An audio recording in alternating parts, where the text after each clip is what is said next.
We'll wait until we have 7 members.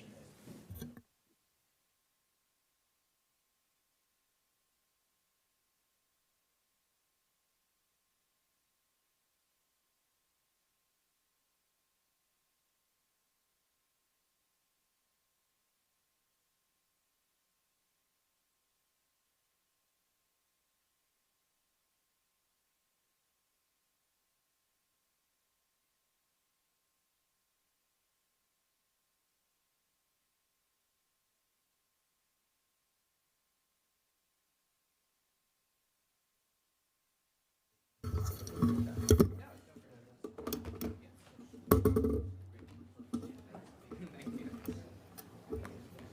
is cold.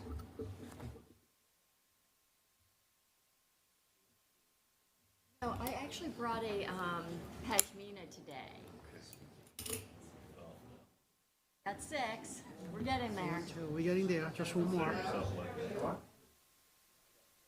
Yeah, if I manage this person, I'll be benefiting. I'll help you though if you need help. Yeah, Tom is expected. Tom. That was funny. Yeah, it was funny. You know, Jeff, one of the 5 fastest growing communities in America has been the word. Now, and look at it.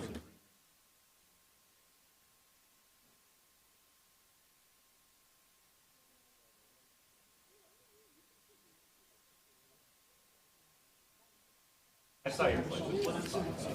Yeah, I mean,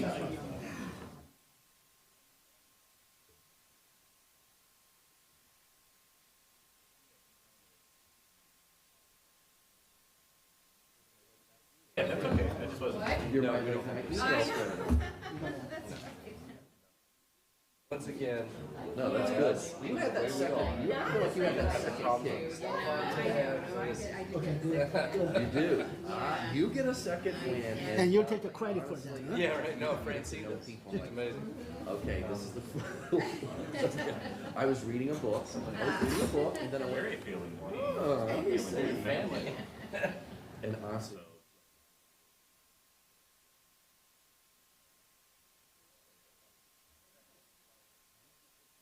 That's a good one. Just look at the picture.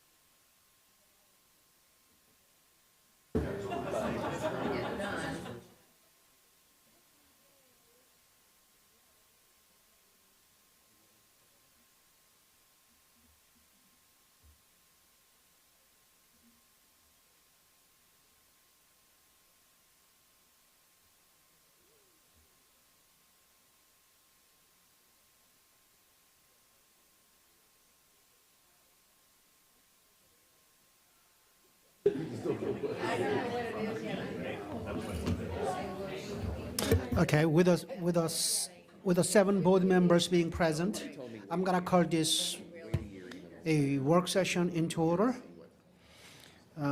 If I could get people's attention. The first topic is 2021 fiscal forecast.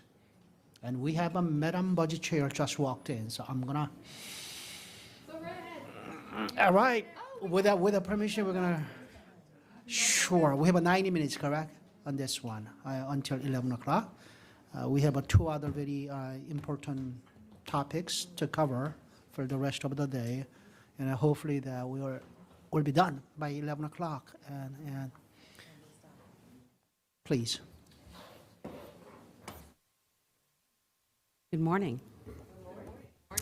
Today's presentation is a preview of the school board portion of the joint fiscal forecast meeting with the Board of Supervisors scheduled for November 26th at 3 p.m. at the Government Center. That's when the budget portion is. Today, we're only talking about FCPS's potential needs or the expenditure side of the house. We're still waiting on local revenue projection estimates from the county. They are still being developed. although an assumption about the preliminary estimates of county revenue will be made prior to November 26th meeting, and it'll also be included in the documents that will be reviewed at that meeting. As soon as that document is posted, which will be near November 26th, we'll send you a link to the documents. The format that we're using for this preview is similar to the county's format for ease in combining the two documents for the joint meeting. Even though we're not reviewing revenue today, you should know that we are cautiously optimistic about state revenue due to a drop in our LCI. The re-benchmarking, which has been estimated at $296 million per year, and upward trends in sales taxes. We'll know more about those estimates once the governor's introduced budget drops on December the 17th. Other revenue sources represent a small percent of our budget and are not expected to change much at this point. At the joint meeting, the superintendent traditionally makes introductory remarks and always includes information about our work on strategic plan goals. I expect he'll do the same this year, but I'm not going to go over that. We also will want to celebrate our successes with the Board of Supervisors, and this slide represents the information that was provided in the opening of schools report, showing the graduation rate, percentage attending post-secondary, and other good news about our students, and Dr. Braburn will go over that when we actually meet with the Board of Supervisors as well. It's worth repeating that the Virginia Code mandates that it's the duty of the superintendent to prepare a budget with an estimate of the amount of money deemed to be needed for the support of the school division. And this is commonly referred to as a needs-based budget. And if you're interested, it's Virginia Code Section 22.1-92. And for now, the early expenditure estimates shown here today represent that need. Although expenditures may come in higher or lower in the fiscal 21 superintendent's proposed budget, because these numbers reflect preliminary broad estimates and are to illustrate potential expenditures only and shouldn't be interpreted as a recommended change to the budget. The required expenditure adjustments total $67.4 million and begin with enrollment growth and demographic changes. At this time, we've estimated that to be about $20 million. But that's just a placeholder. Right now, the early draft projections are showing an increase of 1,696, but we expect that number to change to be finalized in December.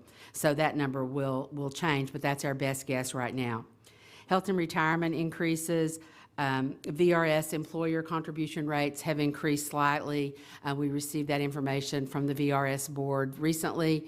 ERFC and FCERS rates are projected to remain unchanged.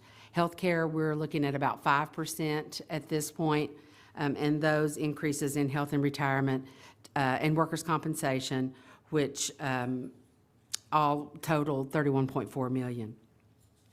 An additional $2.8 million is required to maintain the FCPS On initiative at high schools. As you know, that supports devices, professional development, program evaluation, and positions including T-specs and educational specialists. And so we need an additional $2.8 million, primarily to fund a portion of the lease. The textbook reserve includes $2.8 million. This replenishes that reserve for math and social studies textbooks.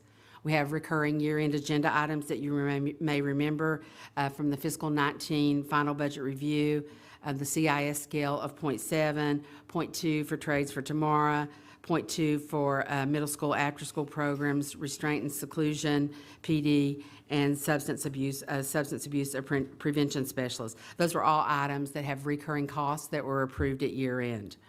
There's also contractual increases of about $6 million. Last year, the contractual increases were about 7.3, so we're a little lower now, at least with this projection, this early projection, than we were last year, so that's always good news. And then there are transfers to other funds. There's always the equipment transfer. There's transfers for the early preschool program and to offset reductions in the Cox Communication grant or cable funding received from the county. As far as salary goes, the projected cost of a step increase is $50.1 million, which will provide an average step increase of 2.5% per employees. We've also included a 1% market scale adjustment at $25.3 million. The second year of a 3-year phase-in of moving the CIS scale to 50% of the teacher salaries is also included at $2.7 million. A scale enhancement, we've included placeholder funding of $15.4 million to provide options for additional salary. And then staffing initiatives, which is the funding of $6 million that's included for the school board to target staffing initiatives beyond the forecast. And things that could be funded with that include the equity activities, the per pupil amount for that, school board supports, and the cost of renaming. We also have base savings at about $23.1 million. That's a negative. That reduces their cost of salaries. And I think you all know, but I guess it's worth saying, that the base savings are the recurring savings due to turnover in fiscal '20. Turnover, again, being when an experienced employee leaves, retires, or something else, and are replaced with employees with less experience. And then lapse is vacancy savings, is the time period after an employee leaves, but the position has not yet been filled, and so salaries during and benefits during that time are budgeted but not spent, and so that results in a savings. So the total there is $76.4 million for employee salaries and benefits. And lastly, are potential strategic investments.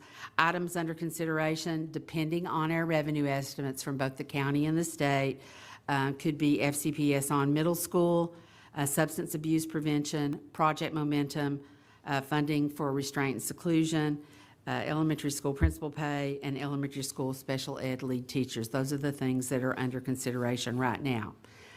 You should know that even that looking ahead, that we still will have some continue to face some challenge.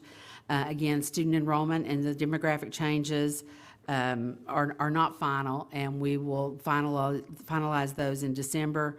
There are also potential new SOQ requirements that are prescribed by the Virginia Board of Education regarding counselors, psychologists, social workers, nurses, and ESOL.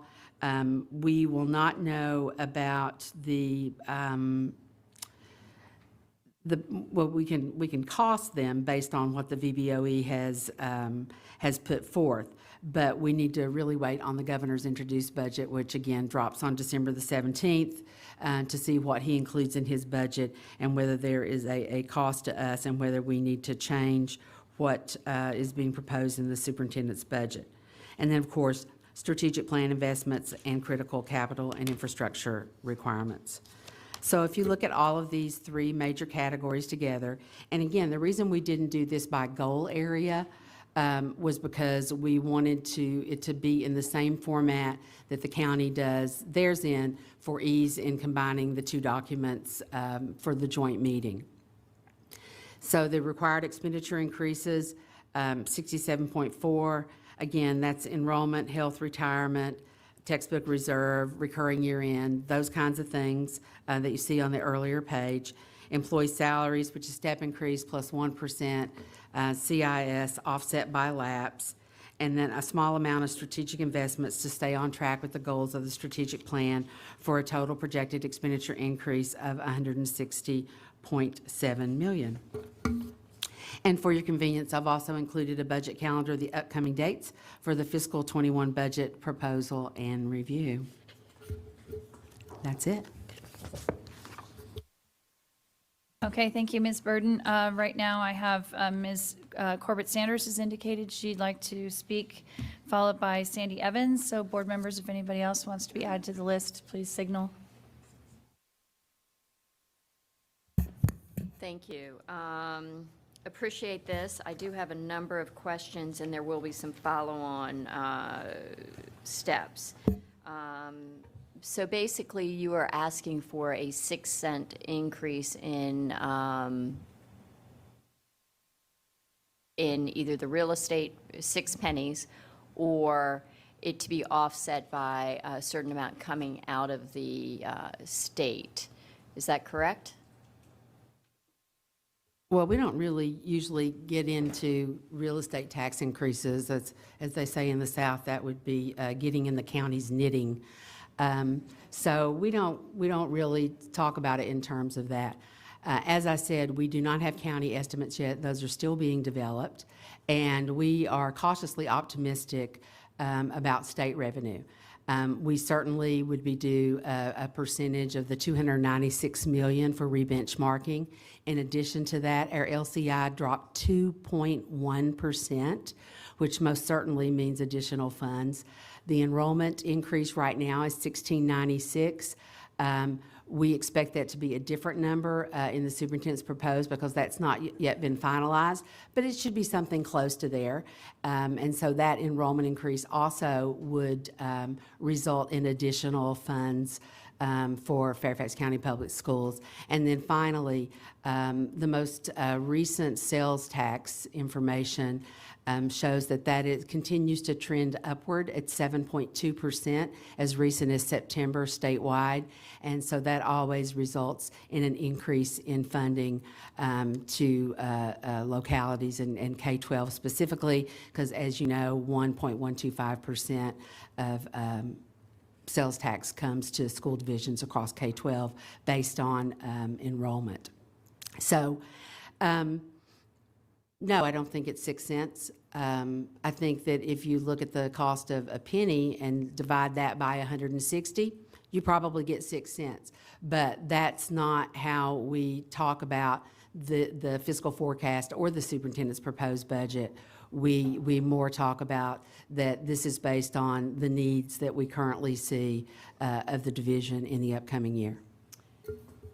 I appreciate that, but for people watching, when you have fiscal year 2021 real estate penny is equivalent to approximately 25.5 million in tax revenue, and you see an expected expenditure increase of 160.7, that is going to be the interpretation.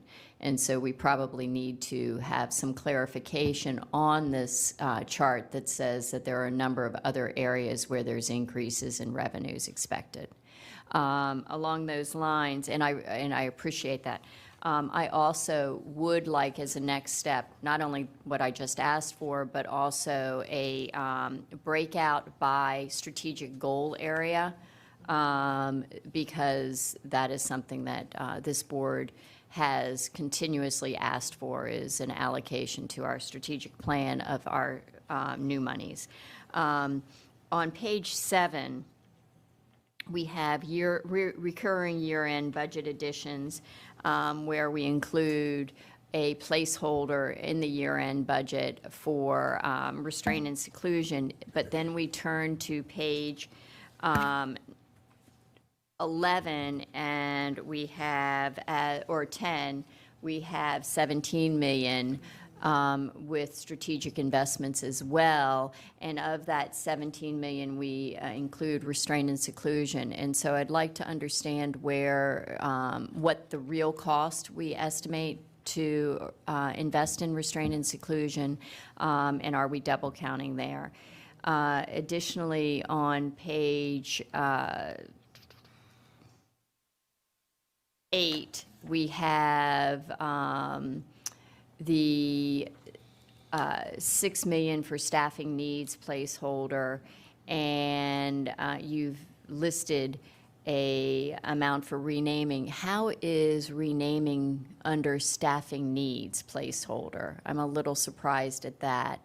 And then on page 7, we talk about the FCPS on high school for an additional 2.8 million. And I'd like to better understand that given the amount that we invested this year. And is this recurring cost for staffing supports, or is this additional hardware, software, or professional development costs? And along those lines, I'd really like to have a clearer understanding of what FCPS on at the high school level is actually costing us, both with hardware, software, professional development, and technical assistance. I think that would be very helpful for not only us, but for the public to understand, and we should understand that before we invest in middle school FCPS on. And with that, since my time is out, I will ask for a go back. Thank you. Can I respond? Please do. Again, I didn't really think that we had next steps at this juncture. Again, this is not the superintendent's proposed budget. The life of this fiscal forecast is about 3 weeks at most, and then it's old news. So we certainly can break it out by strategic goal, but that task would be, I don't know that it would provide any further information because this is not the superintendent's proposed budget. As far as double counting, restraint and seclusion, the restraint and seclusion that you see as part of the year-end that was approved are for specific things that were approved at year-end and have a recurring cost. The item listed on the strategic investments is just merely a list of things that the superintendent and the leadership team believe that they would support additional expenditures in those areas in the superintendent's proposed budget. So we don't have a lot of detail. Those are really just more topics, things that would be funded with that $17 million. As far as the renaming, you're absolutely correct. That shouldn't be listed under staffing initiatives. But, last year for the first time, we included staffing initiatives for the school board of $6 million. And the majority of those funds were indeed spent on staffing. And so that's kind of where we put that. The renaming would not be staffing. But that list underneath the staffing initiatives are more about, here are some things that the school board might consider funding with that $6 million. So we could break that up, but again, this is not the superintendent's proposed budget. This is just the fiscal forecast, which has a life of about 3 weeks. And as far as FCPS on goes, I'm probably going to have to get back to you on that one because I cannot find the right piece of paper.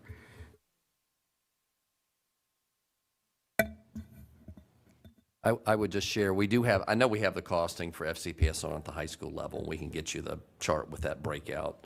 And one of the things that Lee said that I want to definitely double down on is we've worked very carefully with the county to create a structure to match what they're going to present, and that's what we're doing here in the fiscal forecast. We certainly know that the budget that I'm going to present is going to be aligned to all of the strategic decision-making analysis and the goal reporting.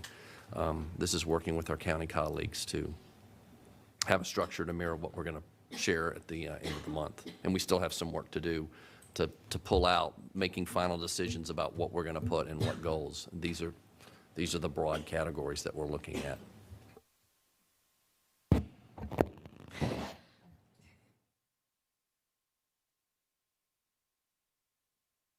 I'll hold off until my next steps, or until my follow-on. Okay, I have Ms. Evans followed by Mr. Moon and then Ms. Strauss. Thanks very much. I appreciate this look at the fiscal forecast. I do have several questions. One is on the proposed or the estimated enrollment increase. I believe that's significantly more than we've had, and if that's the case, I would be interested in knowing if we think we're back on the uptick. For a while there, we were getting 3,000 a year students, and then it started to level off. So I'd be interested in your view on where we're headed with that. Like Ms. Corbett Sanders, I know we have asked for a full accounting on FCPS on both at the high school level and projections for the other levels, and I'm just not remembering where we are on that, if we've gotten that full report on what the total cost over to roll that out completely is. On the scale enhancement, 15.4 million, I didn't quite catch what scale enhancement that's for, if you could talk about that.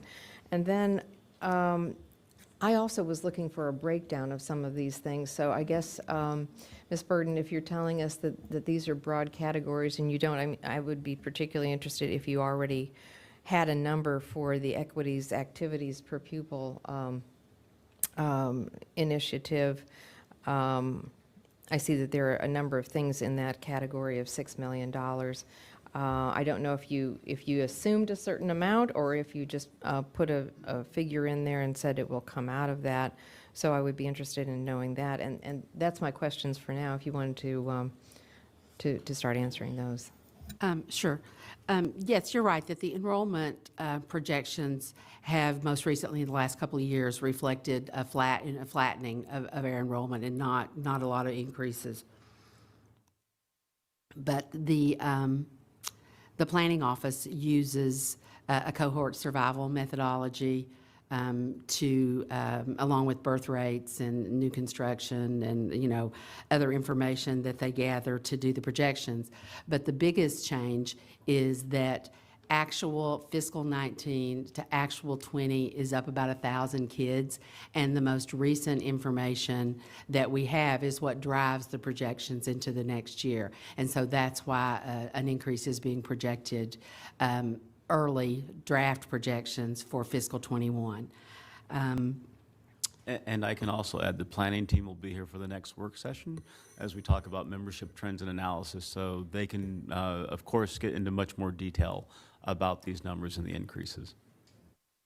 As far as FCPS on goes, a full accounting by year by funding or funding source like lease funds or operating funds was a budget question that I believe you asked, or a next step question. That has been posted, and we can send that to you if you'd like, but that shows each year and the totals. Yeah, can we send that? Okay. As far as the skill enhancement. Let's include that to the whole board, Yeah. because I know that'll be a question multiple board members will have. Yeah, and that'll answer Ms. Corbett Sanders' question as well. As far as the skill enhancement goes, that just provides options for additional salary increases. Right now, we're looking at a 1% market scale adjustment. But you should know that last year, I think the county included a 2.1% market scale adjustment for their employees. Of course, their steps are a little bit lower than ours, so it ends up sort of in the same place, with them a little more than us.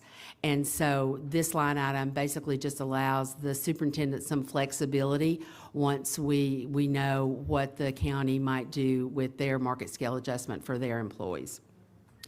And the $6 million is just the same number it was last year. We included $6 million in the staffing initiatives for school board. And these are simply examples. Oh, I see. So you didn't, at that point, say, we think we're going to put X amount of dollars into extracurricular activities and X into... No, that would be a decision of the I see. majority of the board. Okay. And again, those are simply examples under the staffing initiative placeholder to give the board and the community an understanding of the kinds of things that could be put into that particular category. But I believe we're going to see that as part of the superintendent's budget, correct? Yes. Because those were things that the board directed. I also don't see anything in there, and maybe it's just because you're looking at categories. We did ask the superintendent also to, and maybe this is a question for you, Dr. Brabrand. We did ask the superintendent to revisit the elementary school staffing formula. Are any funds, where would that be in this look? We don't have anything on the staffing formula in this projection. It is something we're continuing to look at, but we don't have it in this fiscal forecast. But we do have a look at possible special ed leads, which would have an impact on some elementary staffing formulas. Okay. I just do want to remind everybody that the board did direct that we look at the needs-based staffing formula, particularly with the eye to adding to high-poverty schools. That was a specific direction of the board, so I just want to make that reminder. I guess my last question, since I do have just a bit more time, We had also asked in the last round, we still have just a very small number of employees who work more than half-time for us, but still don't get benefits. And I don't believe we've yet seen the breakdown on who they are.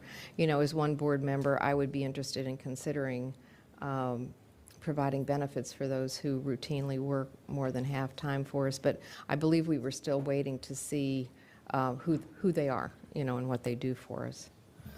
Yes, that was a question for Human Resources, and based on our current data collection, it's difficult for us to identify those individuals across the board, but we're still working to provide that information to the board.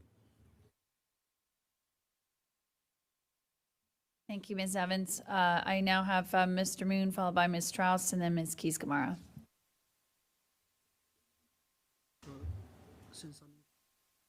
Since I'm in control of the clock, should I start? Thank you. Thanks for the presentation. I know this is very early. We are doing earlier this time than usual, but I welcome the opportunity for the board to be able to provide some input, you know, before superintendents really gets down to the work to prepare his proposed budget to be presented to the next board in January. You know, looking at overall at this point, required expenditure growth of $161 million, and that represents about 5.3% increase compared to FY20. That's rough calculation on my part based upon $3 billion budget, and that is, you know, more than in a percentage increase for FY20, which was about 4%. So 4% increase for FY20, but you are projecting a additional 1.3 or 1.4% on top of that for the next year. So further growth.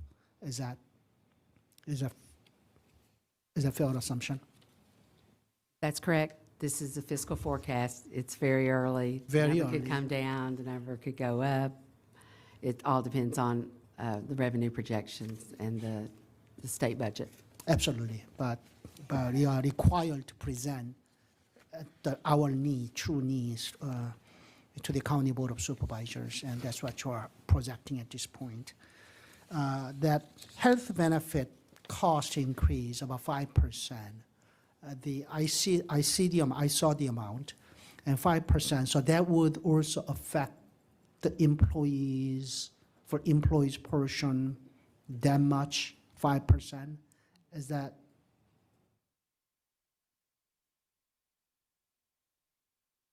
Yeah, the distribution of the increase is shared equally between employer and employee. So it's a 5%. So employees should expect to see their premium to grow about by 5%. It depends, that's an average, because of course. Sure, that's we're an high up. average. Yeah, some plans could increase a little more than that, some could increase less. That's a 5% average for Aetna, Care First, and Kaiser. Okay.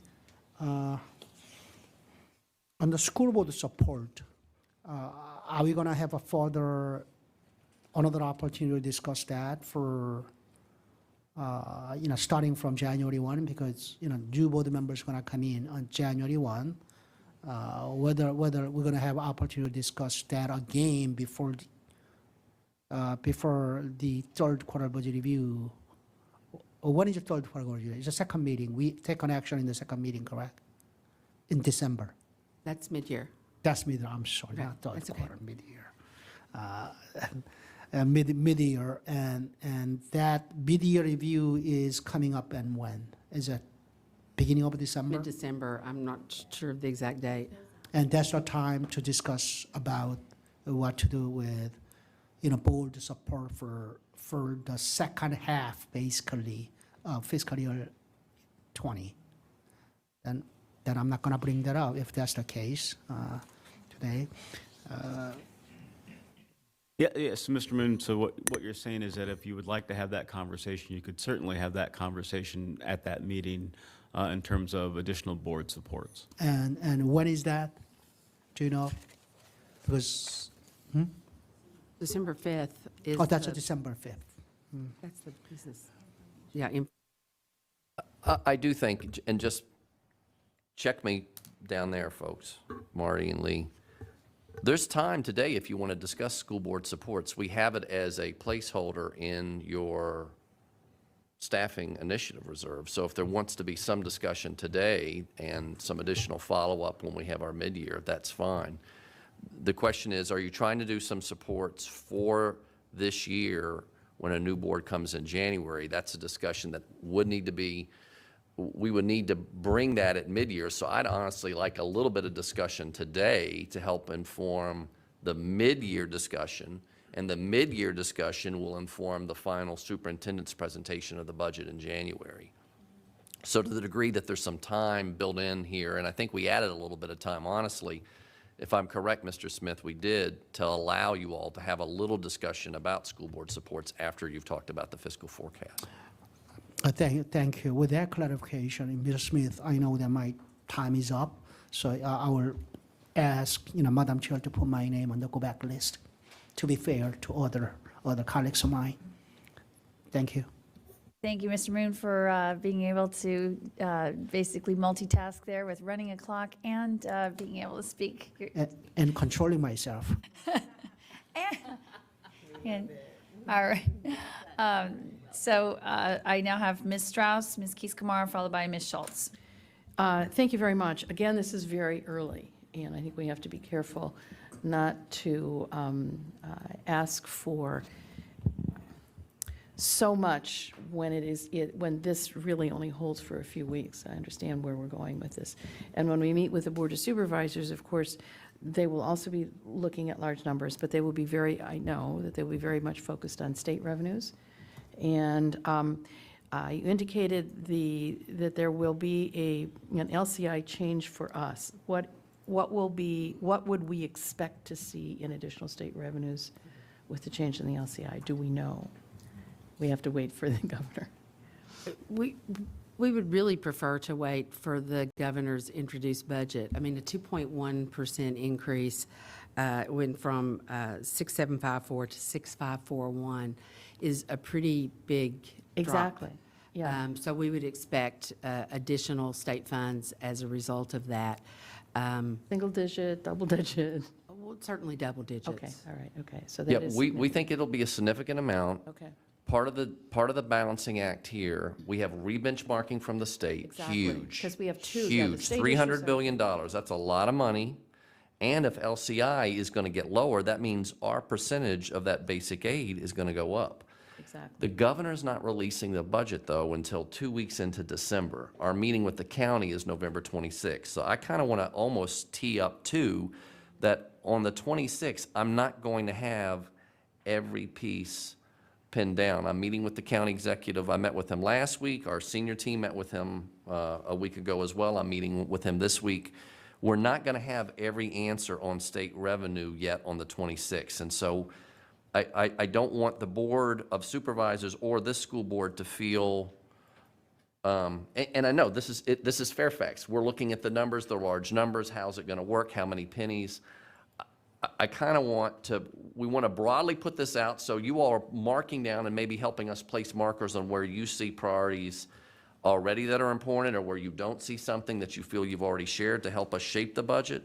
But I don't want you all to see this as a done deal. This is a broad fiscal forecast, not a done deal, and the numbers are not done deal numbers yet until we get, especially that state governor's Exactly. proposed budget. Exactly, that's what I. One other wild card, just to share with board members, the Board of Education prescribed new standards of quality. They, and there was a reference to that in there, there's a price tag around all of those things for the Board of Education standards of quality. There's been a discussion at the state whether those the standards are prescribed or recommended. For the original language in the Constitution was prescribed. It meant the Board of Education said these are the standards and they shall be enacted. For the last 20 years, it's been more of a recommendation and the General Assembly holds the final decision. The Board of Education this year firmly said these are prescribed standards of quality that need to be enacted unless the General Assembly rejects it, they will be in.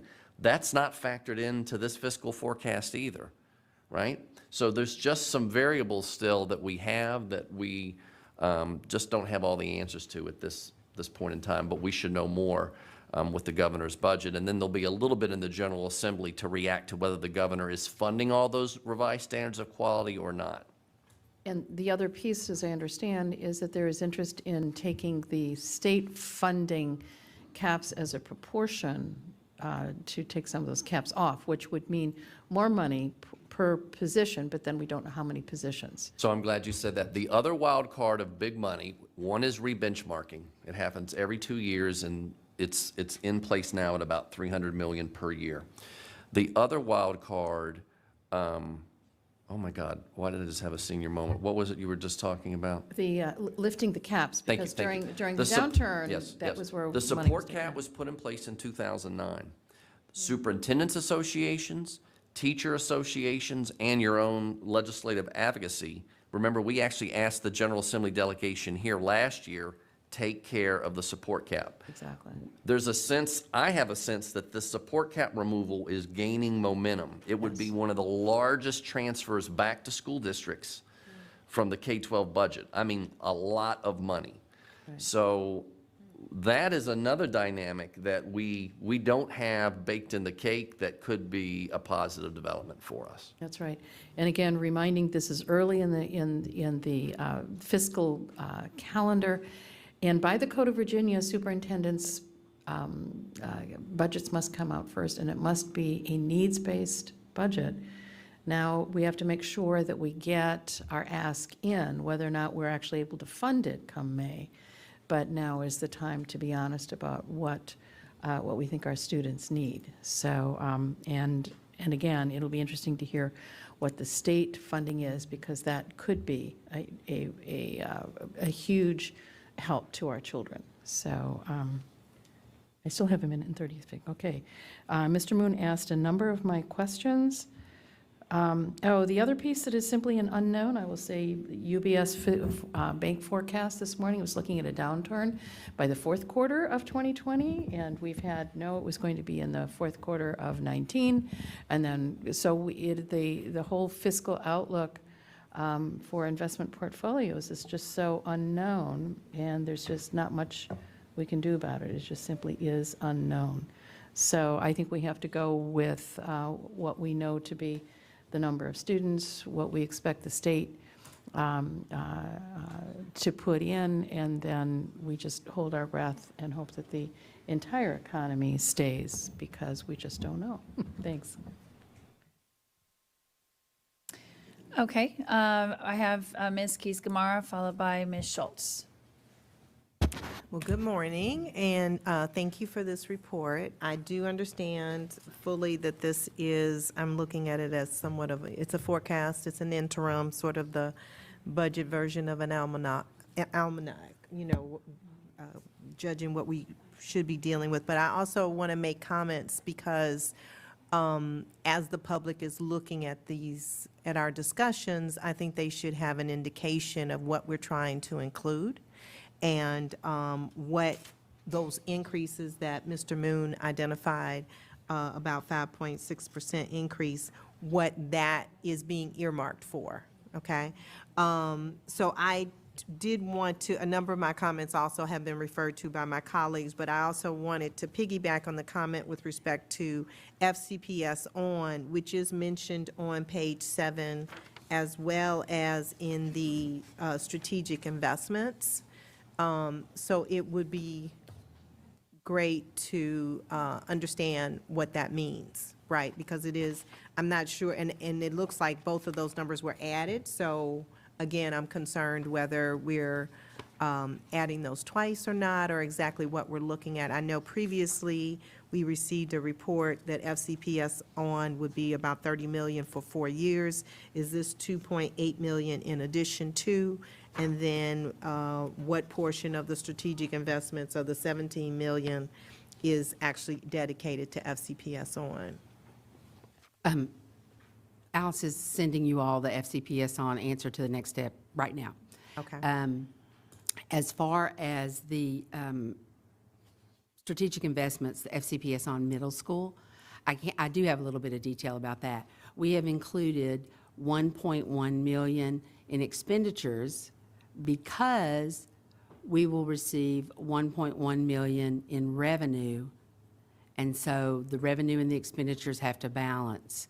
So if the board decided they didn't want to do FCPS on for middle schools in fiscal '21, then that 1.1 million expenditure would come out, as would the 1.1 million revenue, so that wouldn't change your budget. It's just the expenditures in combined that balance with the revenue. As far as the high schools go, the 2.8 million, it just funds the lease payment. It was built into the original budget. The total contract is 30 million, and that is just for devices. The devices are about $500 each, 60,000 students, that's $30 million. In addition to those costs that are then spread out across 4 years, because they were mostly purchased with lease funding, but we did have, I think, about $8 million that was funded with outright purchase, money that was carried over specifically for FCPS on from prior years. And the 2.8 is just additional funding we need to continue making those lease payments. Okay, well, I look forward to seeing that, the breakdown. The other, excuse me, comment I wanted to make, it follows up on Ms. Evans's comment with respect to costs for Title I. I know that the superintendent said that he wanted to raise the threshold for how we staff our Title I schools.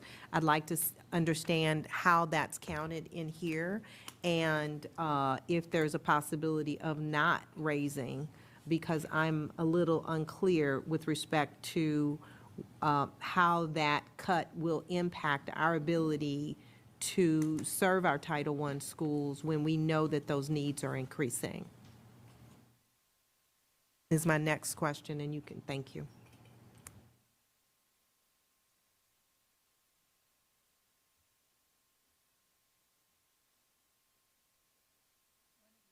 I thought somebody I'm was sorry, I'm about to still respond. trying to Okay, so- organize FCPS on to you all. Oh, okay. In the background. What was your question again? The Title I. Oh, Title I. Title I funding actually came in, the carryover and additional funds in fiscal '20 actually came in a little higher than was projected.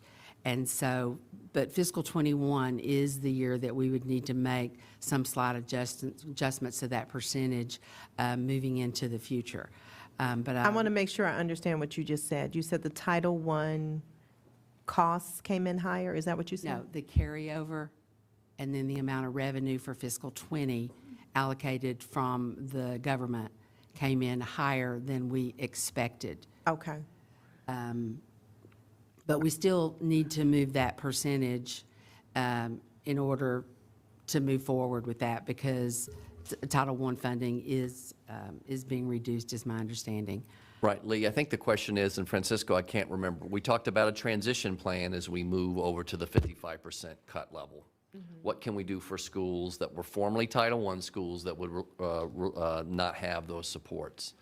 And I can't recall whether we currently have it in this fiscal forecast that we would have some staffing to support those schools. Maybe Francisco, you can speak to that, or Marty, one of you two. If not, that's something we're certainly going to look at, and we've been talking about it as a staff. What can we strategically do to transition those schools who are no longer getting Title I support? We do have the predictions of the number of schools that may be grandfathered out. And in our grandfather plan currently this year, it's to provide one additional position. Generally speaking, the schools that receive Title I funds on the lower end, because as they go up in their level of poverty, they get more funding. So on the lower level of funding that they receive, they generally are purchasing one position, which has most likely been instructional coach. So in our grandfathering approach, we're providing the funding for one additional FTE that schools can use either for instructional coaching or for reducing class size, but that is something that is in the plan. Okay. I look forward to those discussions. And then the last thing, I think you asked Dr. Braybrand with respect to school board supports. I certainly look forward to having a more robust discussion. I think that our constituents have come to expect a certain level of interaction with their board members, that without that level of support, that is even remotely comparable to what the county is receiving, it is very difficult, I believe, to meet that need. And so I look forward to having, without being critical of anyone, but the fact of the matter is our community does expect certain responses. And so I'm anticipating that staff for our school board members would help with the research as well as keeping up with correspondence and things of that nature. So I would certainly support that discussion. Just want to go on record for that. If I could share one more thing on the Title I, just to remind the board, when we looked at it, and Francisco, please add anything else in you want to say. We started to look at best practices on Title I. We compared other school districts around the country and regionally. Our bar for Title I funding kicking in was by far the lowest, which meant we brought in supports at the lowest percentage of FRM compared to all the other school districts we were looking at. I don't have that. I can get you all that information. We looked at all the Washington area, the WABE districts. And so we didn't go as high as some. I think Montgomery County, the percentage kicked in at like 70% or 65, right, which we thought was too high. But we thought ours maybe was pegged a little bit too low. So really what we want is a strategic transition program for those schools that were in that lower end of 35 or 40%, but putting more of our Title I dollars to support our schools with higher levels of poverty, which is a little bit of the spirit of what you're asking for on the elementary side, just about general staffing. We were trying to take our Title I formula and put it into more heavily FRM schools. So I just wanted to give a little bit more of that background as we look at it, and we'll be able to give you some follow-up. I'll get you some follow-up on the next spray brand briefing about how we're doing the Title I transition plan. If I may just follow up on your comment, it would be great, and I don't know if it's possible, to be able to hear from our staff in Title I schools with respect to these changes. Okay. Okay, I have Ms. Schultz, followed by Mr. McElveen, and then Ms. Darren Kofax. A lot of us are hitting on some of the same things. I'm just taking a look at some of my spreadsheets. What I don't fundamentally understand on the enrollment demographic change, you have 1,696 students. What are the numbers you're deriving that from? Is that last September to this September? Again, planning is going to go through a deeper dive of this at the next session Okay. after lunch. The reason I asked Dr. Braybrand is our membership from our 2017-18 is down 19 students. Down 19 students for September membership. This is why analyzing the data over time is important. So we had a downturn in students last year. Our total September membership was 189,029 in 2017. And to proclaim that we need a $20 million enrollment demographic increase when we're down 19 students from the fall of 2017-18, I think is not very justifiable. So that's number one. And I'm going to do a little bit more, and I'm happy to provide it. Number two, on contractual, on major IT, is that part of FCPS on? I'm not sure. What's the major IT? Because 6 million, I don't know what the distribution, you have four kind of big things in there: cost escalation, utilities, major IT, and facilities. I don't know what the distribution is. Is major IT projects a tenth of that? Right. 25% of Right, that? you want the breakdown, and you want to make sure we're not double counting FCPS on. Well, understanding where 6 million goes in contractual obligations, why? Who are we giving automatic cost escalations to? For what? Who's reviewing it? We know we have contractual issues already, and I don't remember approving any major IT projects. So I do want to remind the board that this is the fiscal forecast, and it is a very early look at the budget. And I've been at the table for many years now and have been part of many budget discussions. And many of the discussions that we're having now are discussions that we normally have as part of the regular budget process. And so the breakdowns and the breakouts that you're looking for, Ms. Schultz, we normally provide that as part of the budget process to show that breakdown for contractual increases. And so as we think about where we're going with the fiscal forecast, we don't have a lot of that information at this point solidified. This is our very early look so that we can provide that look to the community about where we think our needs are going and where we can share, as we have our joint meeting with the Board of Supervisors, what our overall needs are together as entities. So I understand all of that, Mr. Smith. What I've started out with the very first thing, saying we have 19 fewer students than we did, one cycle ago, and you're proclaiming $20 million in increased needs. I think I've started out with a pretty reasonable say of, there are some fundamental questions, and rarely does this board get involved early enough to move or question some of these early assumptions. And now is when, and we should have been all along, saying this doesn't make any sense. I also saw no buy-in as a universal across the board of FCPS on for rollout for middle school. We have no data or information on how it's even done in the high school. And where are middle school start times? If we're talking about millions and millions of dollars, I'd rather be having a conversation about middle school start times than putting another laptop in a bunch of middle school students' hands. And I guess I'm going to need to go back. Thank you. Thank you, Ms. Schultz. Before I go to Mr. McElveen, I, as the budget chair this year, I do want to kind of set the table a little bit for everybody here based on what's being said. Mr. Moon and I, as chair and vice chair, made a very deliberate effort to get this work session today because this is the most senior board we're going to have for some time. And we wanted to make sure that we had everybody's input to help the superintendent and help this board. And so I'm a little concerned, Dr. Brabrand, with some of the messaging that's going on here this morning. The reason we've dedicated 2 hours to this is because we wanted to have your most senior board being able to speak to the budget, to help you and help the board going forward on this discussion. The bottom line is there's numbers here, and the numbers are here because you guys drew it from something.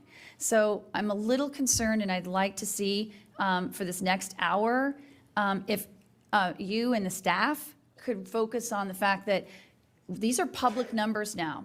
And I understand that they're estimates, but the bottom line is you built this forecast because you're about ready to take it to a county board of supervisors in a county of 1 million+ people. So I'm a little uncomfortable keep hearing this only matters for 3 more weeks. No, this was supposed to be the framework on how we're going to build this budget. So these numbers matter, the context matters, the details matter, and to my colleagues, that's what you get to hear from your budget chair as we have 1 more hour to go. So I would like for us to maybe reframe and rethink about this conversation.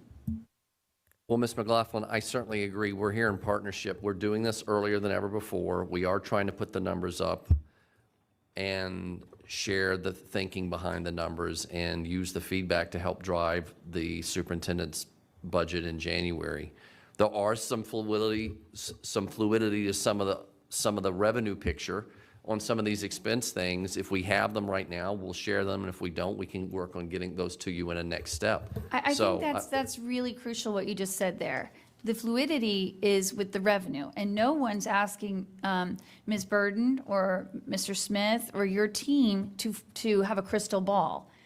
What isn't fluid are the actual numbers of what our expenses are that we are putting up here for the public and for the board's review. And so that's where I feel there's been a little bit of a pushback of, well, these are just estimates, and, you know, that, no, the bottom line is we've got $160 million we just publicized to the public and said, this is what we think we may end up needing. So that's the part that I, No, I understand. In the spirit of, you're trying to dig to understand what's behind that 160 million as much as possible, to see if we've missed something or there's something that's not been captured in an earlier board member's request. and Ms. Schultz's question wasn't answered about the middle school start times. I know that Ms. Evans and I, Mr. McElveen, you also sent an email as well, and I hope you're going to speak to that next. Why aren't we seeing any mention of the middle school start times? Anything? I mean, we've got to start at least having some conversation. Well, I mean, maybe today's the day to do it. I'm working with Mr. Plattenberg, who I don't believe is here yet, on different scenarios for middle school start times. Some are much more expensive than others. If the board wants to see a middle school start times proposal in the budget, then I need direction on that right now. But I got to tell you, I feel like, just being honest, right, in the conversation back and forth, that the understanding that I was to bring a budget with middle school start times last year or this year, I would need to get that understanding from the whole board. Yeah. Wait, let me just finish, please. I have our team working on it. I don't know yet there could be lower cost, higher cost options. And no, given that this isn't, we're trying to get the fiscal forecast earlier, I did not put in a placeholder for it. I could, but frankly, it would depend on what kind of plan we're going for. And a little bit of this has just been the squeeze of this board wanting to get a lot of stuff in right before there's a change in the board. So it's not about unwillingness, it's just about structuring it. And I don't want to, in the messaging, is the board sending a message that they want middle school start times in the next budget? We haven't even had a work session on it. I have not been comfortable putting that in yet in the fiscal forecast based on board I direction. understand, That's but all. I understand for clarity, though. It was a follow-on motion for the budget. Yes. So that was a direction. And then if Yep. you look on page 10, where it says FCPS on middle school, you've listed it there. So to Ms. Schultz's point, this board made very clear that we wanted middle school start times as a budget priority. We didn't make FCPS on middle school a budget priority, but that's on and the other one's not. So that's why I wanted that Okay. clarity. All right, Thanks. Mr. McElveen, thank you for your indulgences. You are up, and then Ms. Derenak Kofax next. I'm always happy Can to I address indulge. enrollment Okay, first sure. from Ms. Schultz's questions?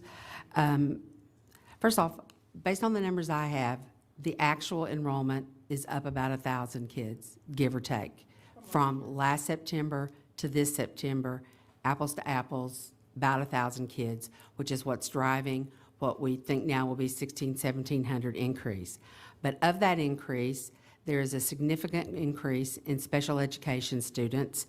There is a significant increase in level 1 ELL students. And so if these are all based on estimates, and as I like to say, it's a projection, and so therefore by definition is wrong, because if I could predict exactly, then I probably, That's all well and good, but we were down over 1,000 from the year before, so, and we got that money already because our projection was wrong, so we already built in an increase because our projection was wrong for last September.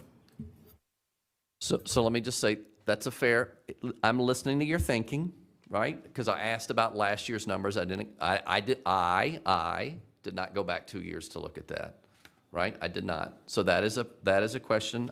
I'll be glad with staff to go back and tease out the specifics of that, and that may even shape what we have as the final number here for what we have when we have our meeting with the county. Again, even when Lee shared this number is still our estimate. We're still running the numbers. But the numbers get projected in the budget based on what we see is the enrollment from this past September, and that enrollment is up from the previous year. And you're right, I see what you're saying, but we recalculate based on the new projection when we first start building the budget. So this year, for fiscal '20, that would have been factored in when the fact that we had less kids in '19, that would have been factored in when we began developing the baseline for fiscal '20.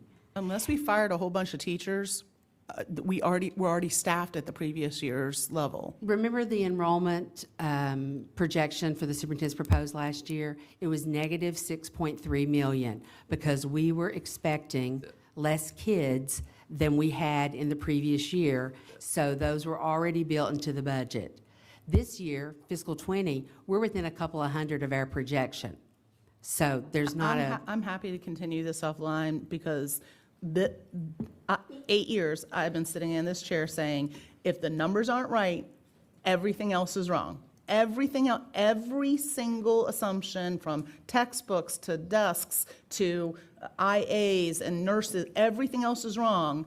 And we haven't been getting it right. And to say that we need 20 million more, even though we contracted 6 million, we haven't fired people. So we're staffed. So I understand that, but this is a transparency issue that's going to, I predict, is going to cause us a problem with the Board of Supervisors because they know we missed the number last year. So in the spirit of partnership, that's feedback. We need to better explain the progression of the staffing over the last 2 years, both up and down. And Ms. Burton is right. We did pull 6 million out last year, the budget. Better walking the community through that and the board through that will make sure there's not miscommunication or misinformation out there. We'll work to do that.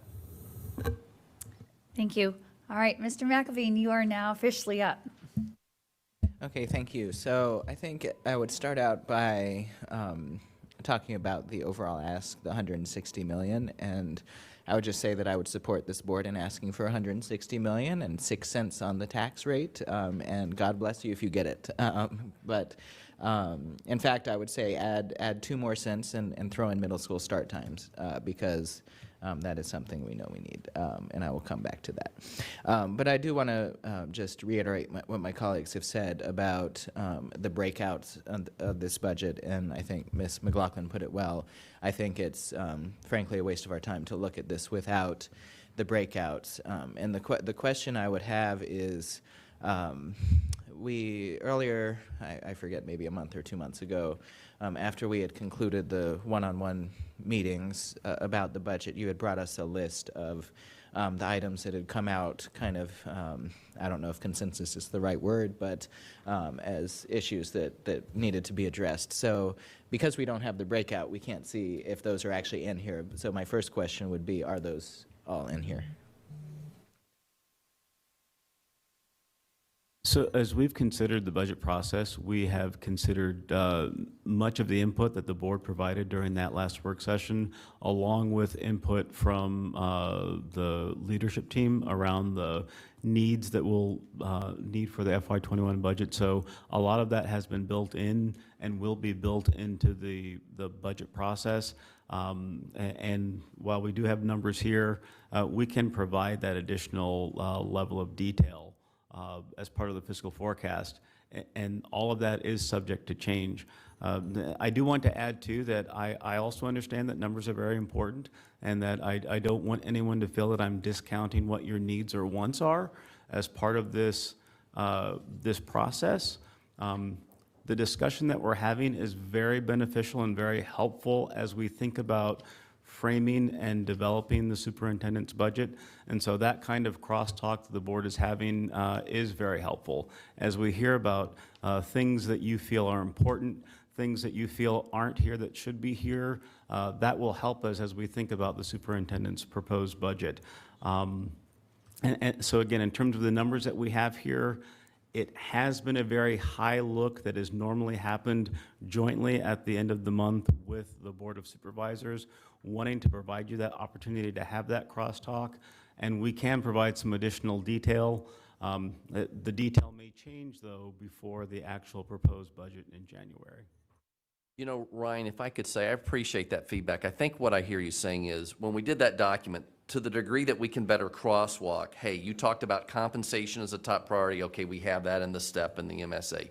You talked about equity supports. Where is that? There's a reference to the equity amount, and that's where Ms. Evans was drilling down on, is that costed out yet, or is it just in there as a placeholder? So that's helpful for me, and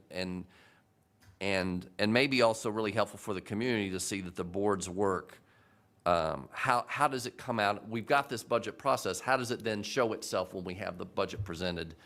That's helpful for me, and maybe we can do a better job of more explicitly showing the earlier priority charts that we went over in a work session like a month or two ago, and how that's matched in the superintendent's budget, along with some department requests or needs and pieces that we've done from our own review, but how to merge that a little more clearly is definitely a piece of And we feedback. have an answer. Yeah, I mean, the number one item on the school board priorities was compensation, to include reclassification, retention, IAs, and teachers.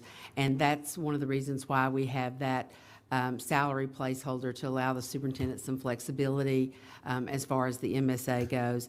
And then the second item was equity and social emotional supports, which was mental health, high poverty, preschool, some of the other things that we've mentioned that are under consideration. And those were the top two. Okay, great. Well, I look forward to that breakout. One piece of advice that I would have is, I think the most powerful presentation we have ever had before the Board of Supervisors was when Karen Garza, and Marty was certainly there for this, where she put together a document that showed the true needs of the system. And yes, FCPS on was part of that. That was, way in advance of doing it. But if we can use a document like that to better articulate the true needs of the system, whether it is FCPS on expansion, middle school start times, all those things, and do it graphically, I think that actually gets through to them. So that's one piece. On FCPS on for middle school, I'm certainly supportive of that. I think that's not going anywhere with the next board based on how I see things. So you're probably going to get a more positive reception with this board than anything going forward. On middle school start times, I have sent now a couple of emails on that. Chair Corbett Sanders suggested that this would be a good time to just have you give us your thoughts on that and present us what you have at this moment, because that's certainly something that a number of us are interested in moving forward with.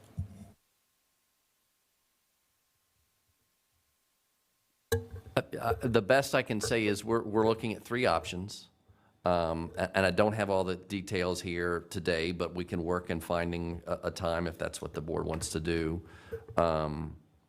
Two of the options are more about, and correct me if I'm wrong, Mr. Smith, but about moving the elementary schools earlier in the process. I'm sharing the work that we've done. And the issue there is getting how close to civil twilight, and looking at different versions of how to get close but not too close. And then the third version is, involves really producing more bus routes to provide less change to the elementary school, but let middle school go later. And there's X number of buses that are involved and bus drivers involved, and that one has the highest price tag. So two of the three options are lower costs that are trying to use the variable of time. How close can we get to civil twilight without going over? And the third option is really limited change to the elementary schedule, but more buses to accommodate a later middle school start time.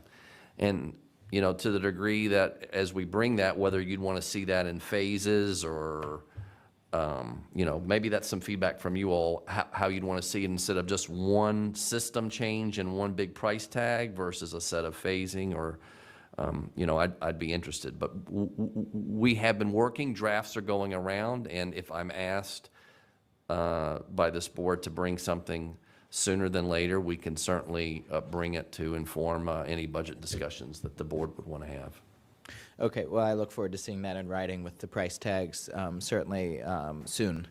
And with regard to phasing, and other colleagues can speak to this, we were promised that we would be phasing into the middle school start times to make them later as soon as we pass the later high school start time. So, right, and so we have not seen that. So I would be wary of phasing. And then, so I have to run into DC very briefly, so if you just indulge me, let me talk briefly about school board staffing, and then I will stop. So I guess if this is the last opportunity we have to do this, I would be more in favor of increasing school board salaries, but that train has left the station, at least for the next 4 years. Because I do think that the work we undertake is far more than what the supervisors do, because they have a support staff of 5 to 7 people. And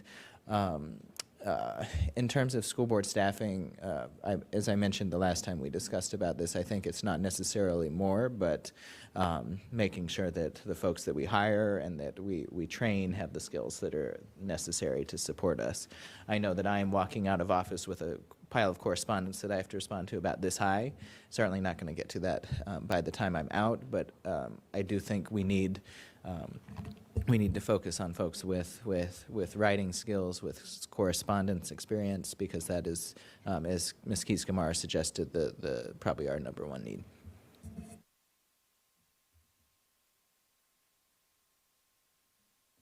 Okay, Mr. McElveen, thank you. Ms. Dearna Kofax, and then Mr. Wilson, did you want me to add you to the list? No, okay. And then, okay, go ahead, Ms. Kofax. Thank you, and thank you for this report. I do think, as a board, there is some historical perspective that I think is needed. This meeting is probably the first one we've had this early, correct? We typically have a meeting like this after we have the meeting with the Board of Supervisors, and you want to say something? Go ahead. So we've had a fiscal forecast meeting that has been much earlier in the year with numbers that have always changed. So that meeting has been in September, and then we've had the fiscal forecast. And so to try to get better numbers, we've had a later meeting, but we haven't had this meeting right before the joint meeting with the Board of Supervisors. Okay. I think it's a good thing that we are. I think, this basic list is a starting point. As you said, Ms. Burden, it can change and will change very quickly. I think, Dr. Brabrand, that we do need, Mr. McElveen talked about a crosswalk, about where we left off with the follow-on motions. That would be really helpful. That would have been helpful to see. Then you could have helped us better discern some of these talking points. One question, Ms. Burden. You said the LCI is down. Can you, and you can do this at the end of my comments, if you can explain why why our LCI funding is down, that would be important to us to hear. I think, Dr. Brabrand, when you present to the county, we have to be certain that we have the alignment with the strategic plan for the new investments. We've talked about that several times.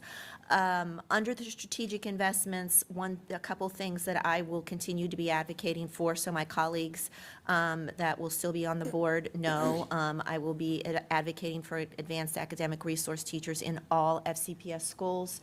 We put them in elementary schools, we put them in Title I schools, Title I elementary schools.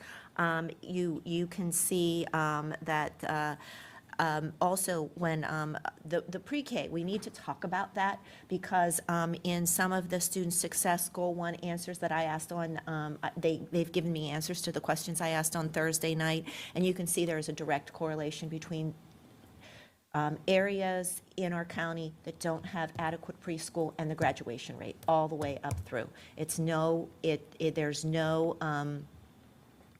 denying that if 5 of the 6 schools with the lowest graduation rates also have the lowest number of opportunities for pre-K education, there's a correlation, and that's playing out before our eyes.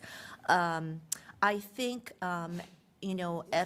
FCPS on, I think the middle school, there was some head nodding in agreement, if not informal, at the work session, that we definitely wanted to look at that in middle schools, particularly since we saw the success of the high school. We had all of the high school kids here who were benefactors of it, and we really liked, and we had a lot of middle school principals here who, so this isn't just something throwing computers at kids, this is something that's been thoughtful. And the middle school start times, I think, if I can be indulged for 2 more seconds, and then I won't take a go back. Getting back to Mr. McElveen's crosswalk about last year, but my points on historical perspective, I do think, Dr. Brabrand, you, there are needs that have not been addressed for many years because we have cut $500 million over the past 10 years, with the exception of the last 2 years. So I think it's really important that we kind of look at that and kind of present in that fashion as well, because we are digging out of a deep, deep hole. The middle school start times are probably a victim of that because we needed to get our salaries.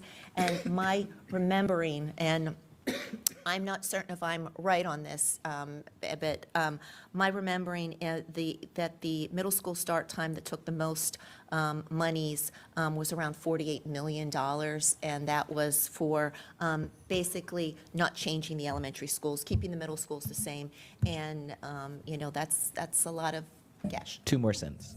So actually, it's a larger price tag. Right now, we're looking at about $54 million Okay. without changing a thing. Okay. So,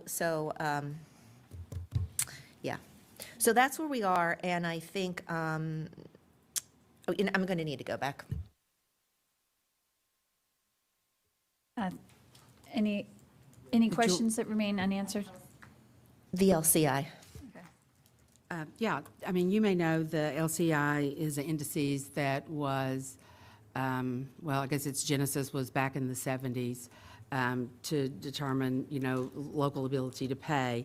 And it's based on 3 main components: the true value of property, adjusted gross income, and taxable retail sales. And there's also a population component, ADM, and total population in the county.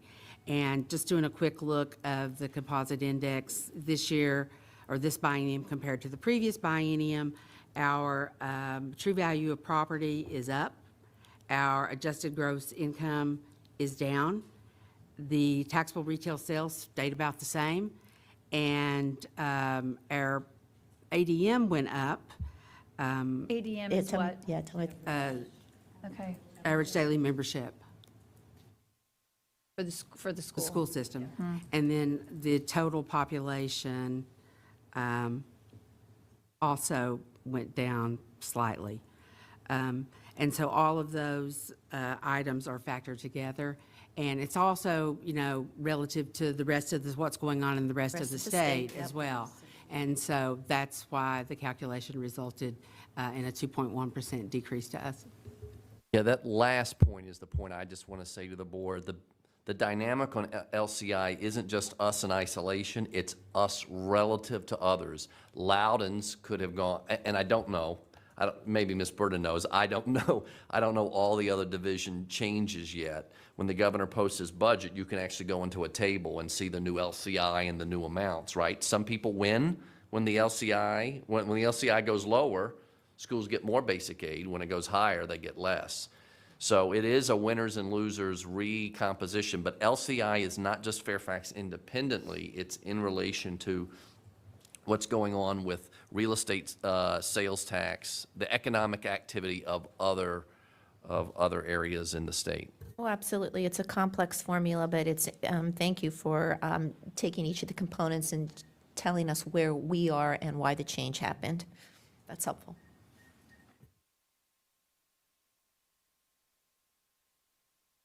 Okay.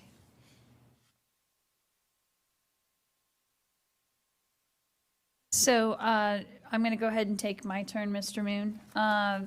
So I'm looking at the presentation that Mr. Moon and I had as part of the pre-meeting. So this is the expenditure adjustments, so we can go to slide 6.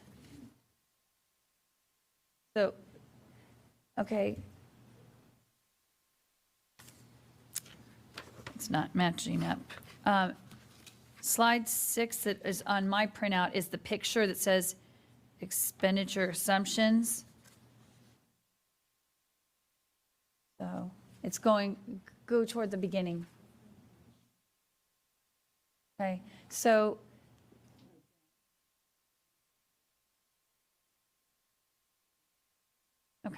so one of the things that's missing, Ms. Burden, from when we had the presentation with you was there was a slide on the revenue assumptions.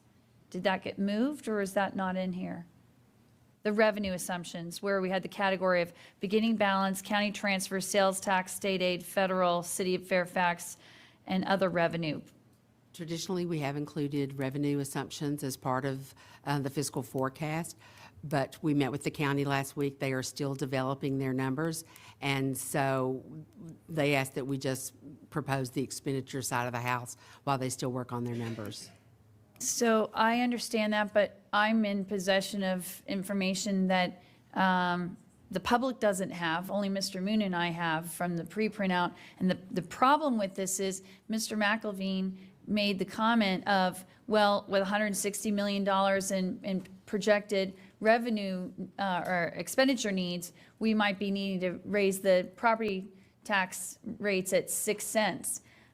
But actually, the revenue assumptions that if they hold true, which the county thinking that they would have a 4% growth, then when you add it all in, our revenue is projected to potentially go up to $127 million.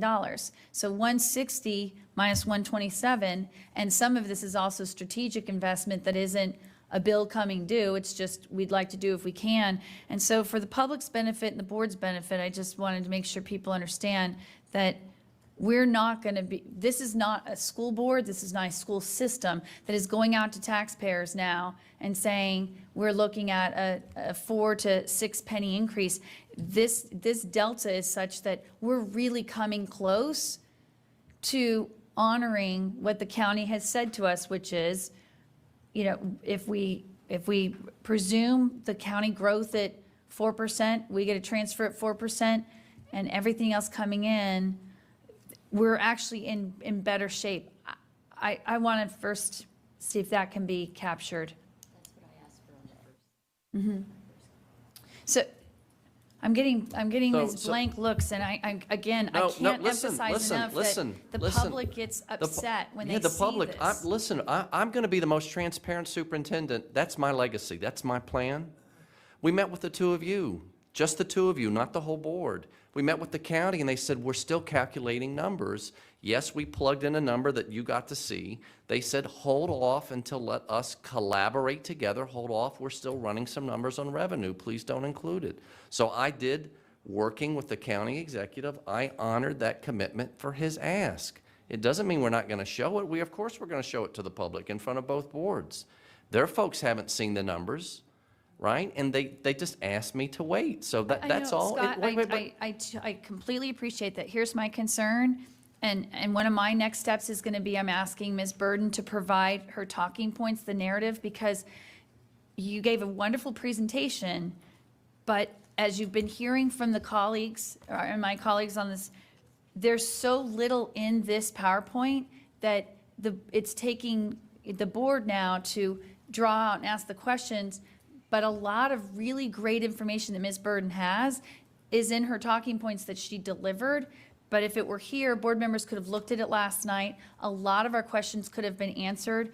And in our 2 hours, it might have been more productive, not just for you, but for each other. And that's, I think, where I'm still wrestling with this. And because I am serving as budget chair this year, like you, I'm trying to improve our process. I'm trying to improve the transparency, not because we're hiding things, but to actually reduce the misperceptions that hurt us a lot of times. And so that's where more information fills a void so people don't create their own perception of what is happening or not happening here, so. I absolutely agree with that, and I guess that's just the piece. Sometimes something complicated can just be simple. We have in the past couple of years with you all, included the revenue assumptions. We have. We met with the county, they asked, we're still working on that, can you please hold? That's as No, I complicated and understand. simple as it I is. understand, but- And maybe it would have lessened the conversation in here, right? But we are showing you the expenditure side. But the revenue, I'm trying to work as a partner with the county, and if they needed more time to make sure they knew what the revenue numbers were to share it, We weren't needing or asking for their hard numbers. What we do know is that you've had wonderful conversations with the county executive. You're wanting to be a really great partner.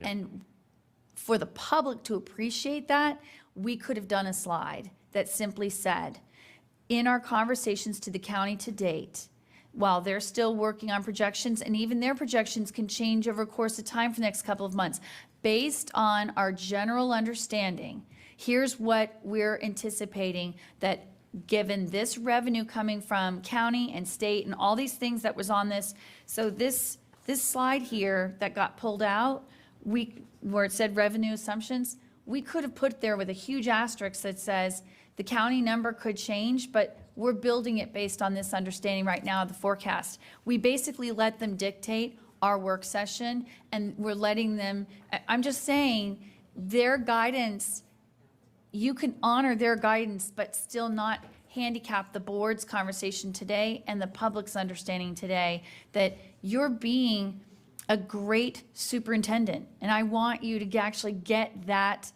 credit where credit's due. You're not coming with this pie in the sky, expensive budget proposal that the homeowners, 75% who don't have kids in schools, are going to get really worried about and going, what is the superintendent doing to us? You're actually being fiscally responsible. And I want you to get that credit in the board. So now I'm done. Madam Chair, your time is way, way, way up.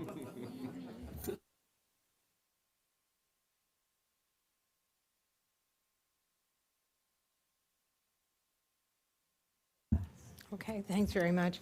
I'm going to agree with my colleagues who have said it would be very good to get a breakdown of, and particularly as Ms. Derenak-Kovacs said, look at everything in the follow-on motions and have them make sure that we are capturing them in this. You know, the one big one that I don't see here is the needs-based staffing and the staffing formula. There's no reference to that, and I think that could be a big-ticket item. Depending on how much more is put into the high-poverty schools. So I would like to see at least some sense of what estimate we have for that, for the extracurriculars, for each of the pieces that the board has actually said that we want you to do. And you know, Ms. Evans, let me just help on that because I've gone back through. You know how you reread the slides? You read these things so many times. Right. We've been looking at elementary staffing. We've been thinking, we put as a example the elementary special education staffing. I know that's not the same as the staffing formula, but we put that in as an example of elementary staffing, and I think we could have better worded it. I'm committed to reviewing the formula. I also am listening to staff about some ideas that may be formula-driven or may be dedicated staffing that's not formula-driven that would be given to every school based on a combination of factors. So we need to work on that and have it nice and clean and clear by January. But I think it gave the illusion that there wouldn't be no review of the elementary staffing, and I apologize for that. And we did specify the formula, so I understand where you're heading with this, and that might be an alternative approach. Right. That's it. So I would, as one board member, I would want to see both. On the middle school start times, I would agree that it would be great for this board, which has knowledge of where we went through in the past, to see the options. I have to say, I would want to have enough thought put into it that we're not being provided with options that just aren't viable. Those of us who have been going through this for 15 years have a very good understanding of exactly what can happen and can't happen. Just throwing money at it, it's not just about buses, it's not about money, it's about civil twilight, it's about not having elementary school kids in the dark at bus stops. We know that's a no-go for our community. That was loud and clear on the last round of this. So being brought an option that would have elementary schools way too early, it's just not going to go. And as one board member, I don't even want to see an option that's not going to go. So I would actually hope that staff would be working with some of us who have gone through the wars on this. I see Ms. McLaughlin and Ms. Schultz nodding their heads, and Mr. McElveen's left. But I know, he cares deeply about, a lot of us on this board went through many, many, many options before, and it was clear those that were just way too expensive. And it's not just expense. I will say that. It's not just expense. It's about what's acceptable to the community. And, even if we throw all the money in the world at it, we have an ongoing issue with finding bus drivers. For as long as I've been watching, since 2004, we have always had a short supply of bus drivers. That always seems to be about 100. No matter how many buses we have, no matter how many drivers we have, we always seem to be short. And that's a real issue. We need to be thinking about that. So I would love to see some thoughts and Mr. Plattenberg certainly knows what he's doing, and our transportation staff knows what he's doing. We would need to include our instruction staff to talk about what is instructionally sound. So yes, I would love for this board to have at least the initial conversation on it with realistic, viable options, as opposed to just being, told, 50 million or whatever, which is not really going to be viable in my view. So those are the two main things I wanted to say, although I do appreciate, Ms. Burden, you sending us the FCPS on, and it's good for us to get a clear understanding of exactly how much it's going to be to be costing us. I'm not sure how clear we were when we approved this. I'll just have to say this, that it was going to be $55 million just for the high school piece of the FCPS on. I'm not sure we were entirely clear on that, but we've gone down this road, and I think that when the next board decides if it's going to go into the middle school area, they just need to be very clear on what the total cost for implementation is and what the annual ongoing cost for the entire program is. That won't be on my watch, but I just think that that's important for our understanding. So, Madam Chair, are we doing next steps? As far as I'm concerned, We are, yes. okay. Yeah. Well, then, just to be clear, I'm going to support what others have said about getting that breakdown and getting a full listing of all the follow-on motions, too. Excellent. Thank you, Ms. Evans. Okay, I have Ms. Corbett Sanders, who I had skipped, and then it'll be Mr. Moon. Thank you. I addressed many of my concerns about the presentation in my initial comments, but I will suggest that, and I appreciate the close collaboration that you are working on with the county executive. However, we need to have a similar assumptions-based slide put forth, or information, even if it's a memo to us in advance of this, that shows some of the assumptions that are being made, because my concern is that it doesn't necessarily put the presentation in context without those assumptions. And so in the future, I would just suggest that we do that. Secondly, as far as there are certain costs that are built into the expenditure, into the fiscal forecast, which are fixed costs. They're non-negotiable. Things like our employee benefits. We do not have any negotiating room on that. And so for people that are not familiar with the budgeting process, it would be very helpful to have some sort of asterisk that shows the fixed costs that are required more than, because, for example, the contractual, those are not all they're cost escalations, but we do have some flexibility in the contractual piece. And with the FCPS on, when you explained to us about it, it seemed to be an FCPS on cost associated with salaries is why we have an additional 2.8 million. Well, if that's the case, then why is that different than the salary increase elsewhere? And as far as the staffing needs placeholder, once again, if we could have a little bit more detail on that. And I would also, I had put in the request to have this aligned with our strategic plan, and I would hope we would have that, even if it's only 3 weeks out.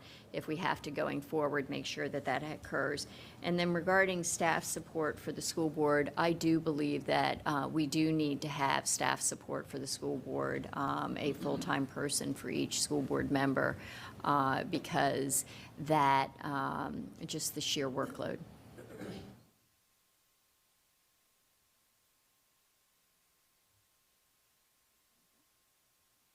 Great.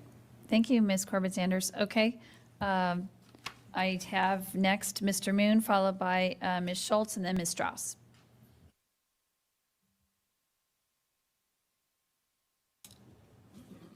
Okay, Madam Chair, how much time do I get to go back? You're vice chair, so you can, Okay, then I'm gonna just turn up the whole thing. yep. He's vice chair of the board, so Thank it's all you. good. Thank you. I'm not the vice chair of the board, but vice chair of the committee.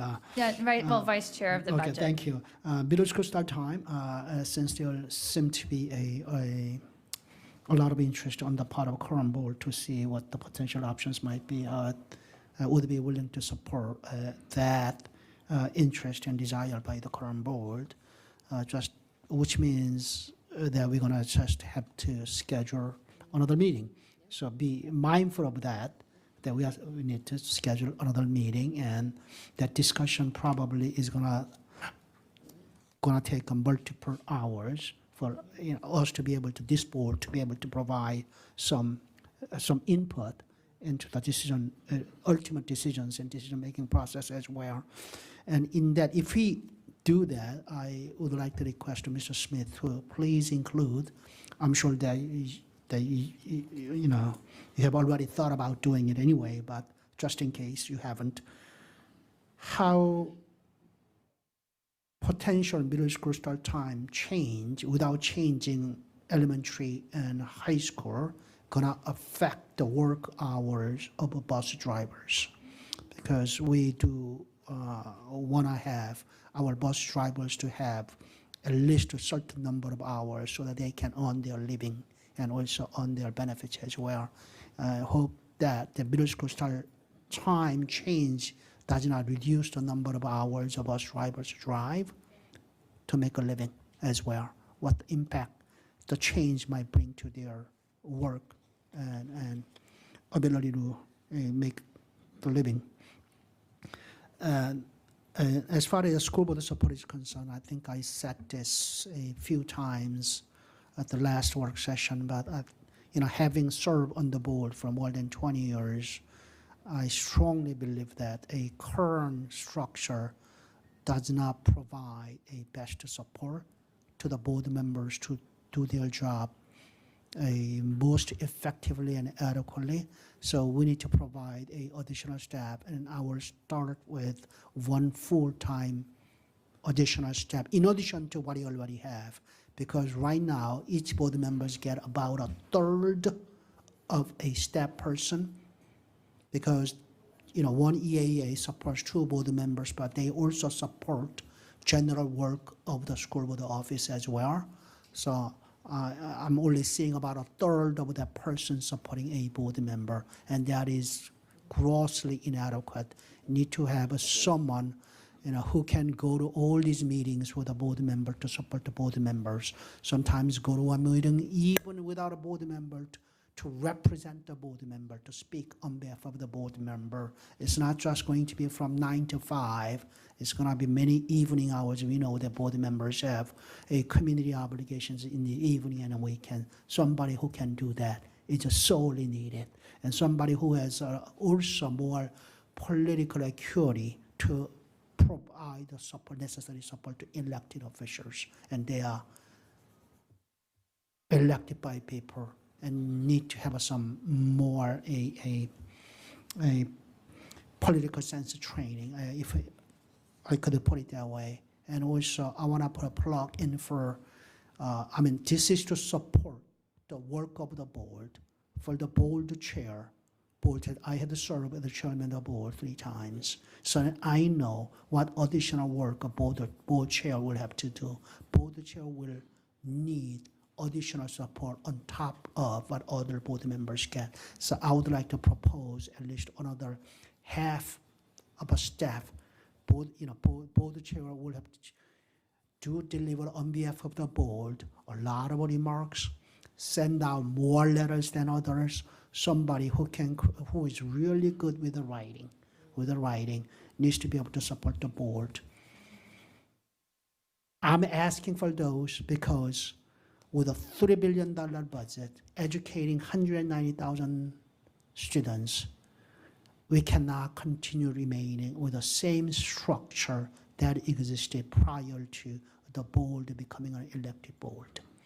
Nothing much has changed since 25 years ago. It's a time to make change and drastic change.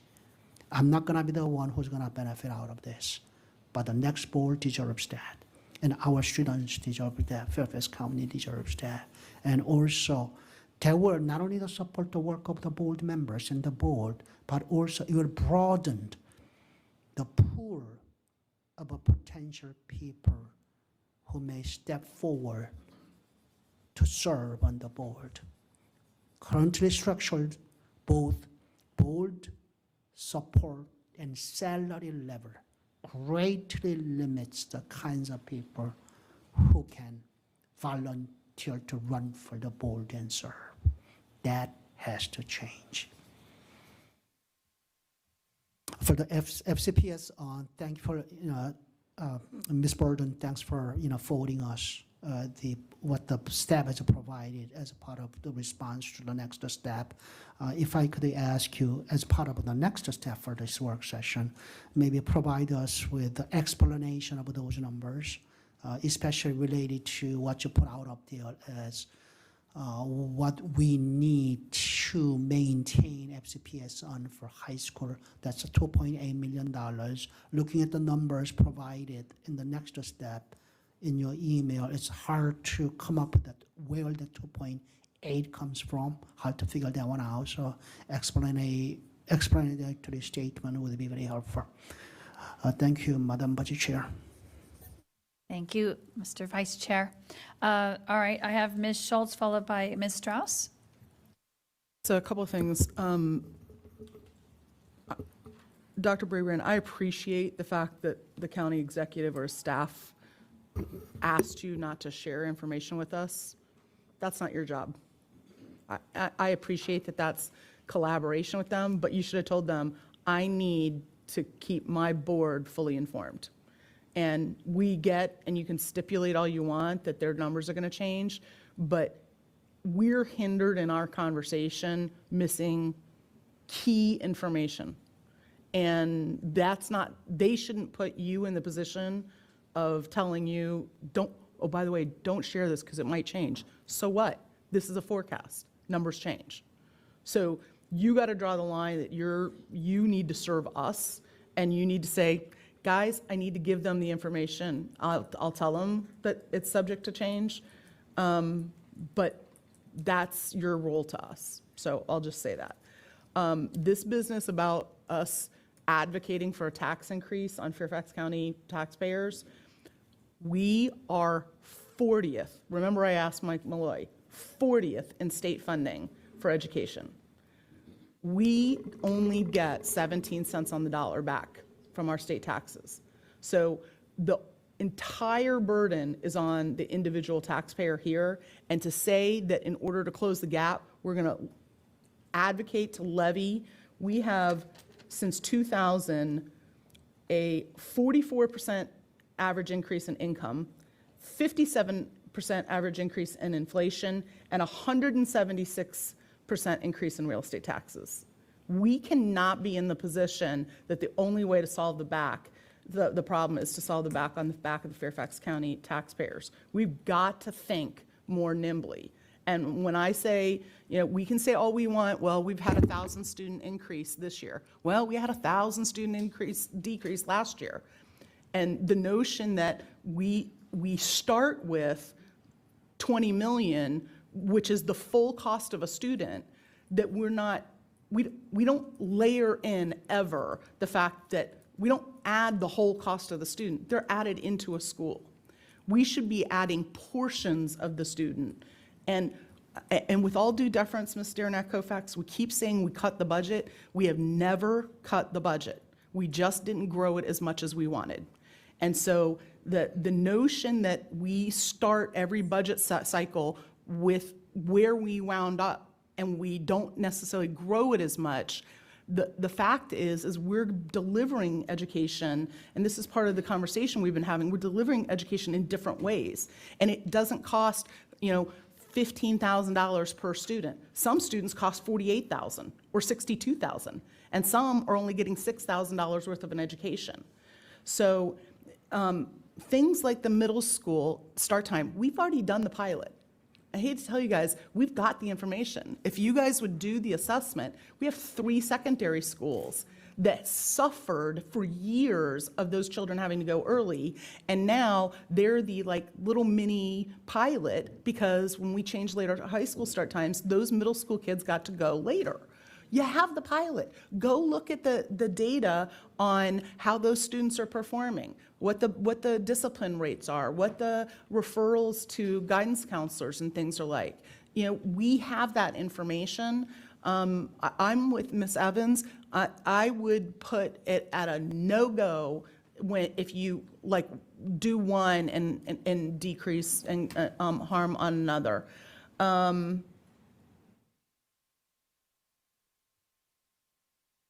The Fairfax vacancy rate, we are really hosed, frankly, with the Board of Supervisors on the continued high vacancy rates on commercial real estate. And that's our problem with the distribution of income that compared to Arlington. They've got to do something on the economic development side, because as the commercial vacancy rates decrease, the increase comes on commercial taxes, which then it's the seesaw. It takes the burden off the back of the Fairfax County tax payers. The last thing I have is just on slide 8, the 23.1 million, how much of that is lapse? Oh, no, 2 questions. And the cost of the increase of the healthcare, we had said before, are we providing a break to dual FCPS employee households? Is that proportional increase so that you have a double increase to households that have 2 FCPS employees? So those last 2 questions are for you guys.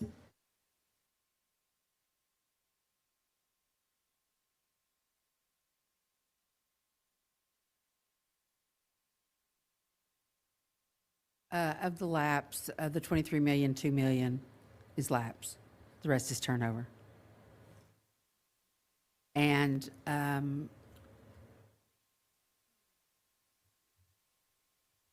for the dual families, there still is a discounted, I'd have to look at what that actually is for 2 FCPS employees that work for us. There is a savings. It was a few years, they used to have a larger savings, but there is a savings. The idea is they wouldn't necessarily be double hit on their health, assuming that one person is carrying both. They're not being double hit on their election. Now, if they're each electing something, then certainly. But my understanding is that there is an individual that is carrying the family or the mini family or whatever the individual case is, and they would Okay. not be double hit. But I think it's important, just to close on these two things. One, I think it's important to do the analysis because when we did not provide a step previously and we had an increase in the healthcare, we actually had employees wind up with a negative hit on their paycheck. And so I don't know what this cost is how this calculates for the average employee, but I think it's important for us to understand.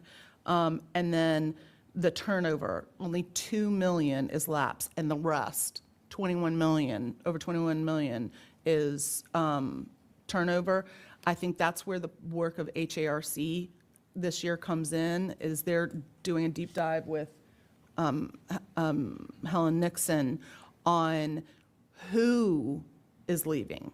Like, we say that there's turnover, but understanding where the turnover is happening, and particularly, I think probably it's in special ed, will help us, because although that looks like that's good, quote unquote turnover, that's not good. That ends up costing us money in the long run because we're having to expend to replace those.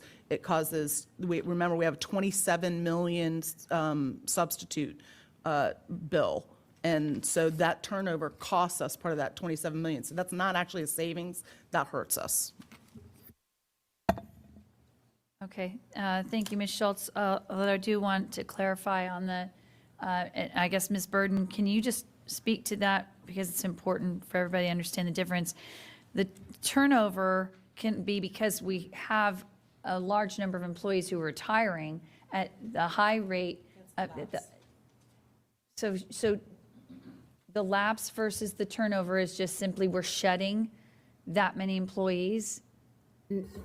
Yeah, position turnover savings is just as you described, when employees potentially at the top of the scale are retiring and they're replaced by rookies. So people don't announce that, they're retiring a full year before they do so.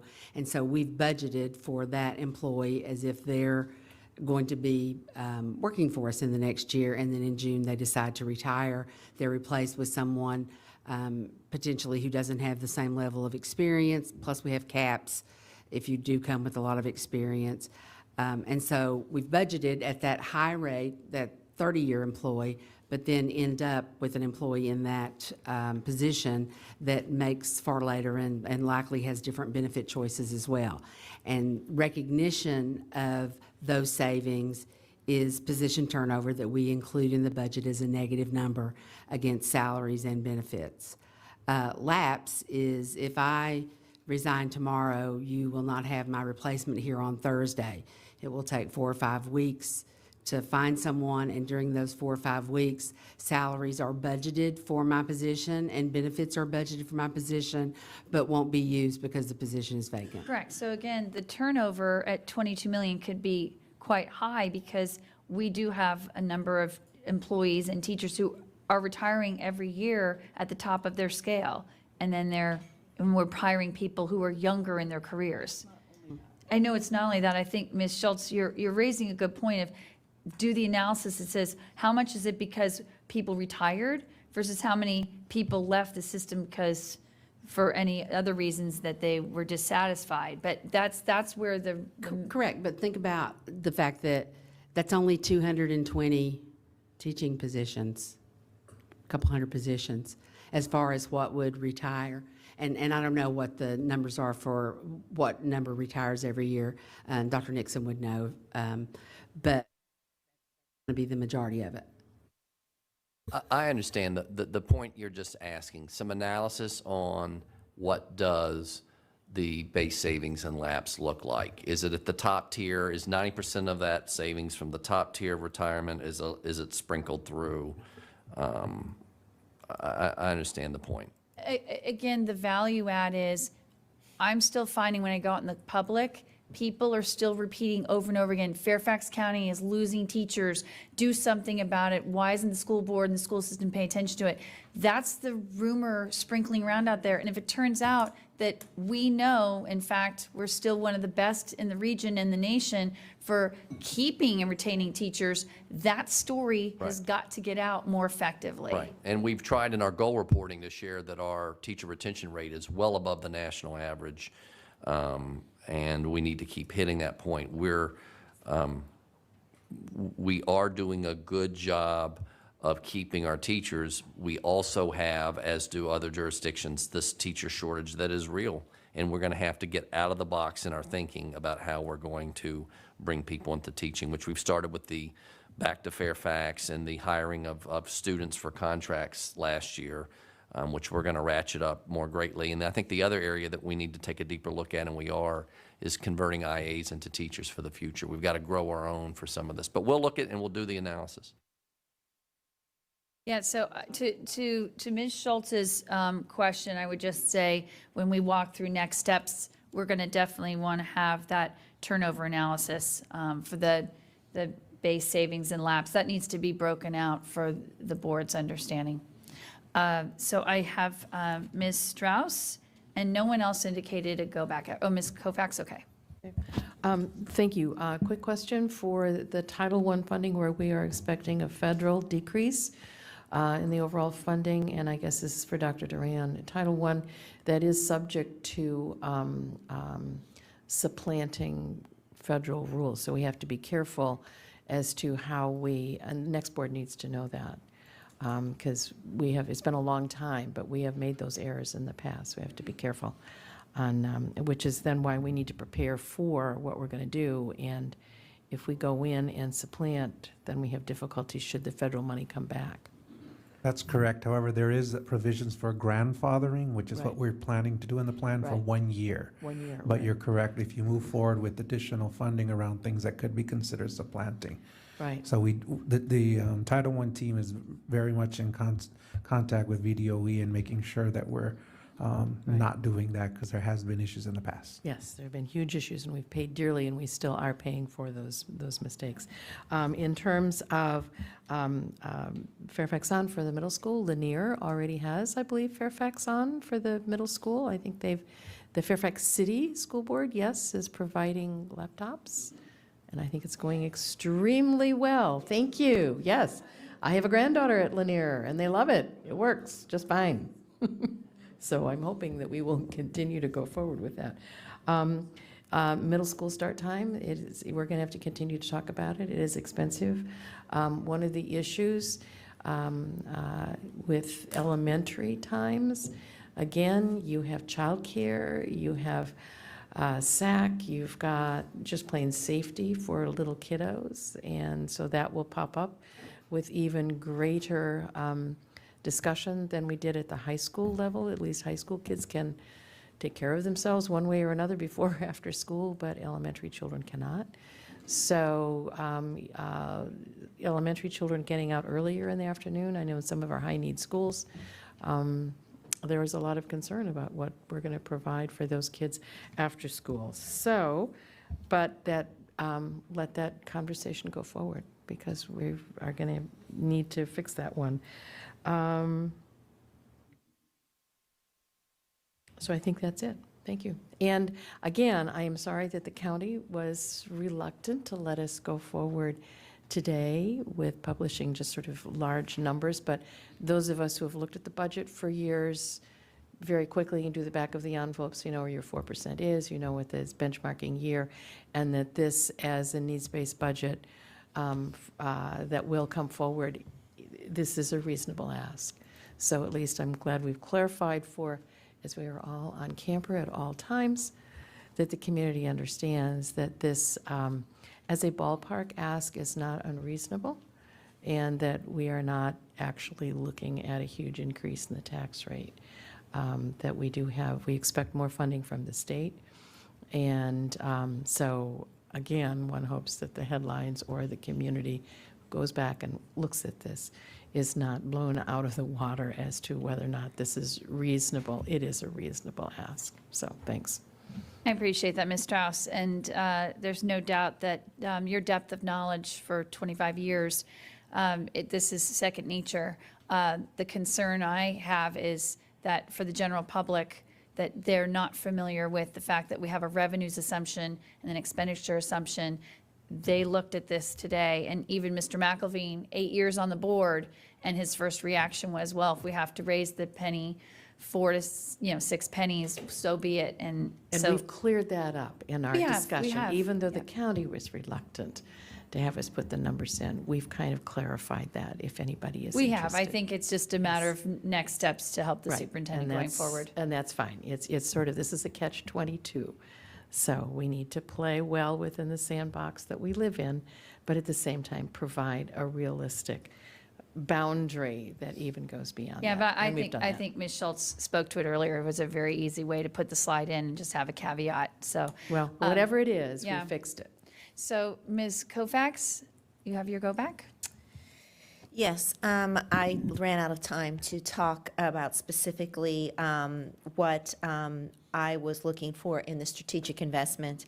I started by saying advanced academic resources in elementary school, the pre-K modeling that I talked about, and I think the one thing that I left off was the new ESOL programming model.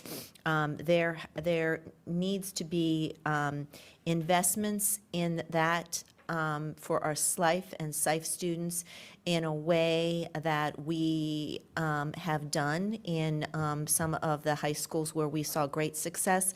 And I know, Dr. Presidio, we can talk about that later in our report on student success, as you did answer my questions. And we saw significant returns on graduation rates in both Lee and Justice High School, where we had these programs. We graduated the cohort. We see the numbers, and I think I know Dr. Duran also. We talked about how there's not equity. There's a little bit of disparity between schools, what the needs are, and how we can. And we need to talk about that specifically. And when we as a board look at that, we need to say, I do support later middle school start times, but what do we need to fix first? And as a board, we need to talk about the priorities. Do we need to do pre-K? Do we need to do how much? And also, Ms. Schultz, you mentioned that the state, we've all been talking about the state, and the state, the whole political nature of that has changed. So maybe there will be additional funding for pre-K. Maybe there will be additional funding. Maybe we will move from 40th overall. But I think as a state, that's a separate conversation. We still have to look here what our priorities are, where we are. We have FCPS on, we have later middle school start times, we have pre-K, we have ESOL, we have, advanced academics. All of those play into our equity conversations. So there'll be robust conversations on all of that. They are all priorities.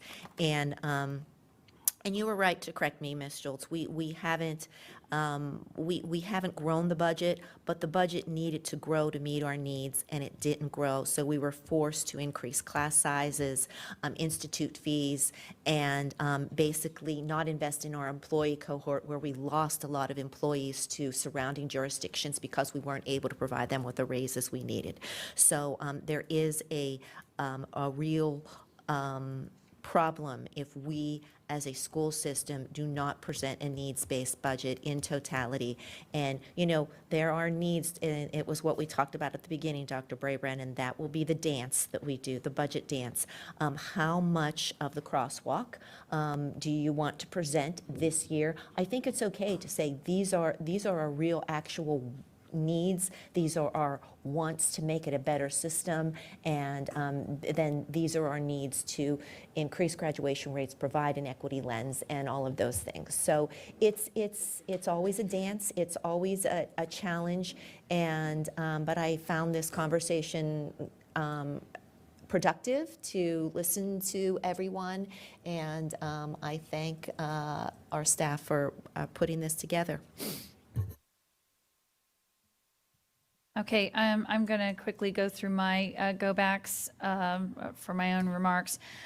First of all, Ms. Koufax, I'm glad I followed you because we've been serving together for 8 years, and I know we both want what's best for our school division. But Dr. Brabrand, this is another example of where we have got to get more statistics and data that all 12 board members know, and that we're singing from the same sheet of music. So when Ms. Koufax said we've lost a lot of employees, because we couldn't invest in their salaries. That's what's playing out in the public. And this isn't you. I mean, you're the third superintendent I've worked with in my time on the board. But I'm, again, can't emphasize enough, especially when we're going to have 8 new board members. People were out there in the last few months, and it was a driving conversation of FCPS is losing teachers, and, you know, our school system's in decline. That's not true. We know it's not true. And so one of the next steps I'm going to ask is that we really do bring forward some of this crucial data that shows we're actually retaining our teachers very well. We're paying them very well. Workload is what I'm hearing our teachers tell us, please address next. But if the board members don't have this specific data, then Ms. Koufax, whose heart is in the right place, is saying something that causes the public to end up thinking, I'm going to oh have my to gosh, we're interrupt you. losing people. We did lose people. We've been on the Not board lots. for 8. We did lose lots of employees. We lost employees You to said surrounding lots of employees. I said we lost lot. employees to surrounding jurisdictions. We have been. Right. But what I'm saying is, right, I do understand that, but when somebody takes my words and says, my heart's in the right place, but your data is wrong, it's not true. I've been the chair of this board. I've been the budget chair twice. My heart is in the right place, and my data was in the right place. Ms. Koufax, It just is the in the word last 2 a lot, years. the word a lot I'm not is. gonna wordsmith with you. Okay, I wasn't asking to wordsmith. What I asked is that Superintendent Brabrand can provide us with how many employees have we lost over the last 8 years? So was it a lot or a little bit? If I could just Board inject- members, your time is off. I just want to offer clarity, because I'm the liaison to HARC. This is the work that HARC, this is their charge this year, is doing the work with Dr. Nixon and her staff and looking specifically at who is leaving, where they are. Are they elementary? Are they middle? Are they high school? Is it special ed? Is it, are we, like when I had the SSEAC meeting and I had the realization that our support employees, that 40% of our trades personnel are within 10 years of retirement, that was a moment of clarity of we are in trouble and we got a plan now. So I think if the message could be with the next board that there is a lot of collaboration with staff with them, that will help give the next board the clarity on the granularity of this data, and it will be mutually beneficial. So can I offer a suggestion to try to capture what all 3 of you ladies have expressed?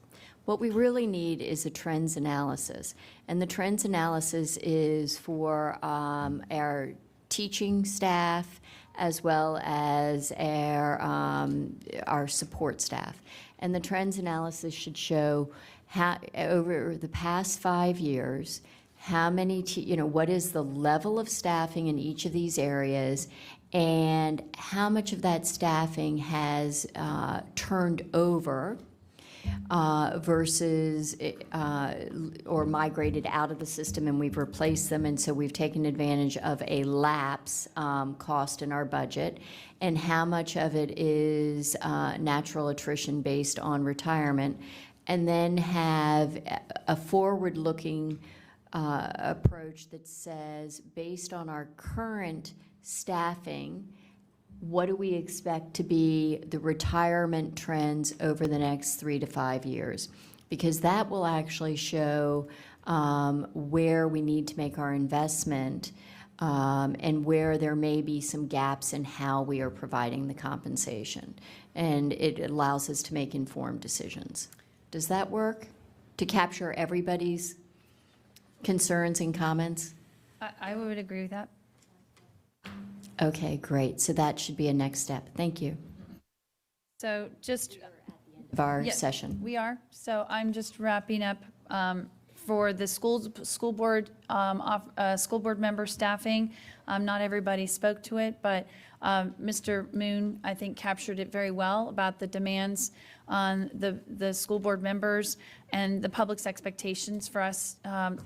At minimum, right now, school board members are EAA positions. Those are the non-exempt roles. So beyond 40 hours and split across 3 ways, the board members, oftentimes, we can't even find. Yeah, so, well, no, it's not, I guess what I'll just tell my colleagues is, staff is pulling together how the board of supervisors not only staff their offices, what the status of those employees are, that they are exempt versus non-exempt, and so salaried positions, and the ability then to have the flexibility, as Mr. Moon talked about, to serve in the hours that board members work. So much of our work out in the community is not between 8 and 4:30, which is the gatehouse hours, and that's presented a problem. And then for the middle school start times, real quick, I just want to echo what everybody said. There are no-go options. Dr. Brabrand, you weren't here when we did the high school start times, so please make sure Mr. Plattenberg really walks you through the fact that this board spent extensive time reviewing with the public, with the community, what is absolute no-go and what is, and let's build off of that. I don't want to start the process all over again and have public uproar, where the public did a great job of telling us their expectations. So with that, we'll move on to the next steps before we break for lunch. Well, you know what? I don't know how someone decided that, but this is A, a school board work session, not the superintendent's, and B, the board has next steps. Madam Chair, let's do next steps. Yep. Just go do it.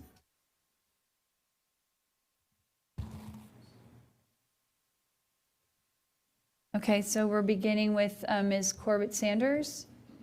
If This you can is- review those. 154 was actually provide to the board the assumptions made, including how much would be required as a tax increase versus increased funding by the state and locality. So I know that others repeated it over time, but that was what the first question was. First follow-on. Yeah. So if we want to combine the 162 and 159, it's essentially, or 154, I apologize. And it needs to read showing revenue assumptions. Yes, The slide is that we want to show the revenue assumptions. correct. And then you can then say, including potential tax increase.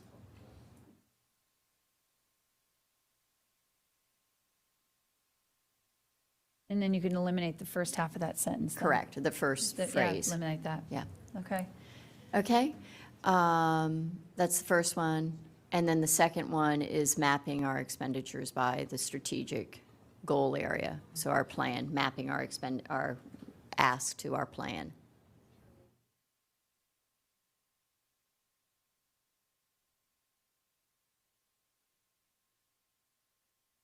Okay, and then for 156, can we eliminate yours or combine it with Ms. Keys-Gamarra? That's what I would So provide the suggest. cost. Go ahead and just eliminate mine, and then Ms. Keys-Gamarra has captured it.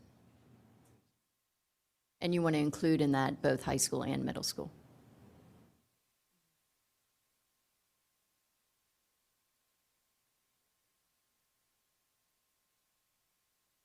Ms. Keys-Gamarra, 157.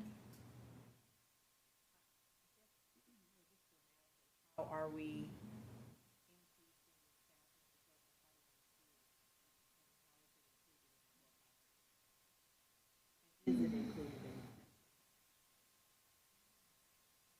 Okay. That's fine. Number 158.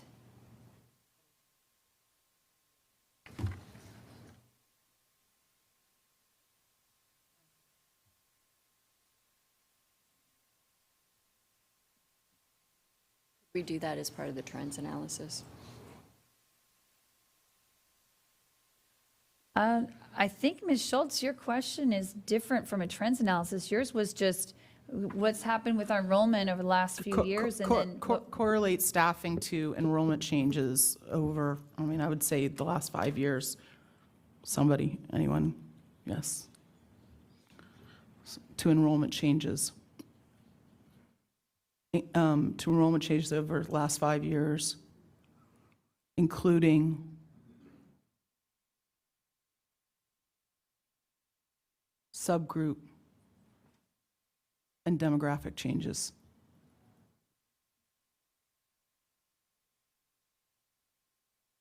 So, Ms. Schultz, would that say correlate school staffing change?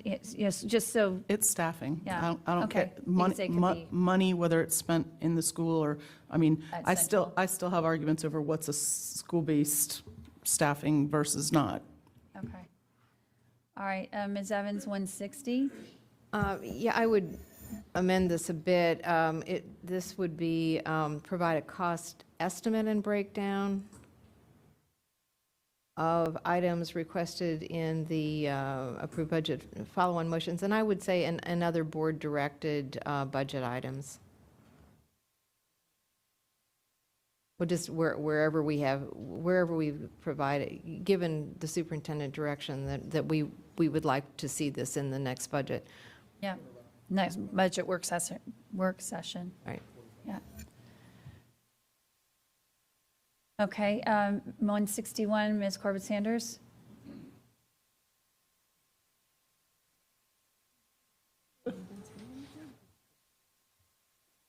Okay, so Ms. Corbett Sanders, 161, I think you were talking about the mandatory costs that are non-negotiable. We Right, can't. the fixed costs. Fixed And we costs. have some of those, but in the presentation, there's kind of a hybrid. It doesn't look like they're all fixed costs because when you get to the contracts and the escalator and the contracts. Yeah, please add the word mandatory, because I think that's the key, is we're talking about some things it's non-negotiable. They have to be in there. We don't get to say we don't want to pay it. Right, I was actually just going back on my old business days. We never use the term mandatory. It's fixed cost versus variable cost. Okay, That's the only reason I use the term fixed. okay. And 162? Yeah, just spell it out a little bit more per the discussion. Actually, if I could just augment that a little bit. 162, it's that you need to change the title for accuracy. It's not needs-based placeholder. It was strategic initiatives. The $6 million that you have in there, it's board initiatives, and instead it's saying staffing needs. And so that causes confusion, because staffing needs is different, like needs-based. Yep. So if you want to just call it board initiatives, that's fine. But that makes me uncomfortable too, because equity activities per pupil isn't a board initiative. That should be your initiative, coming from your efforts so maybe it's just additional. I think we changed the feedback in a meeting that we had with you and the vice chair, and we can talk offline, and we'll get the right wording correct. Okay.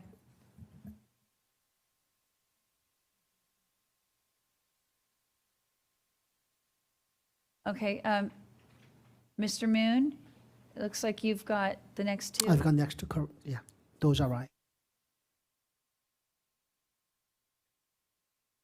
Okay.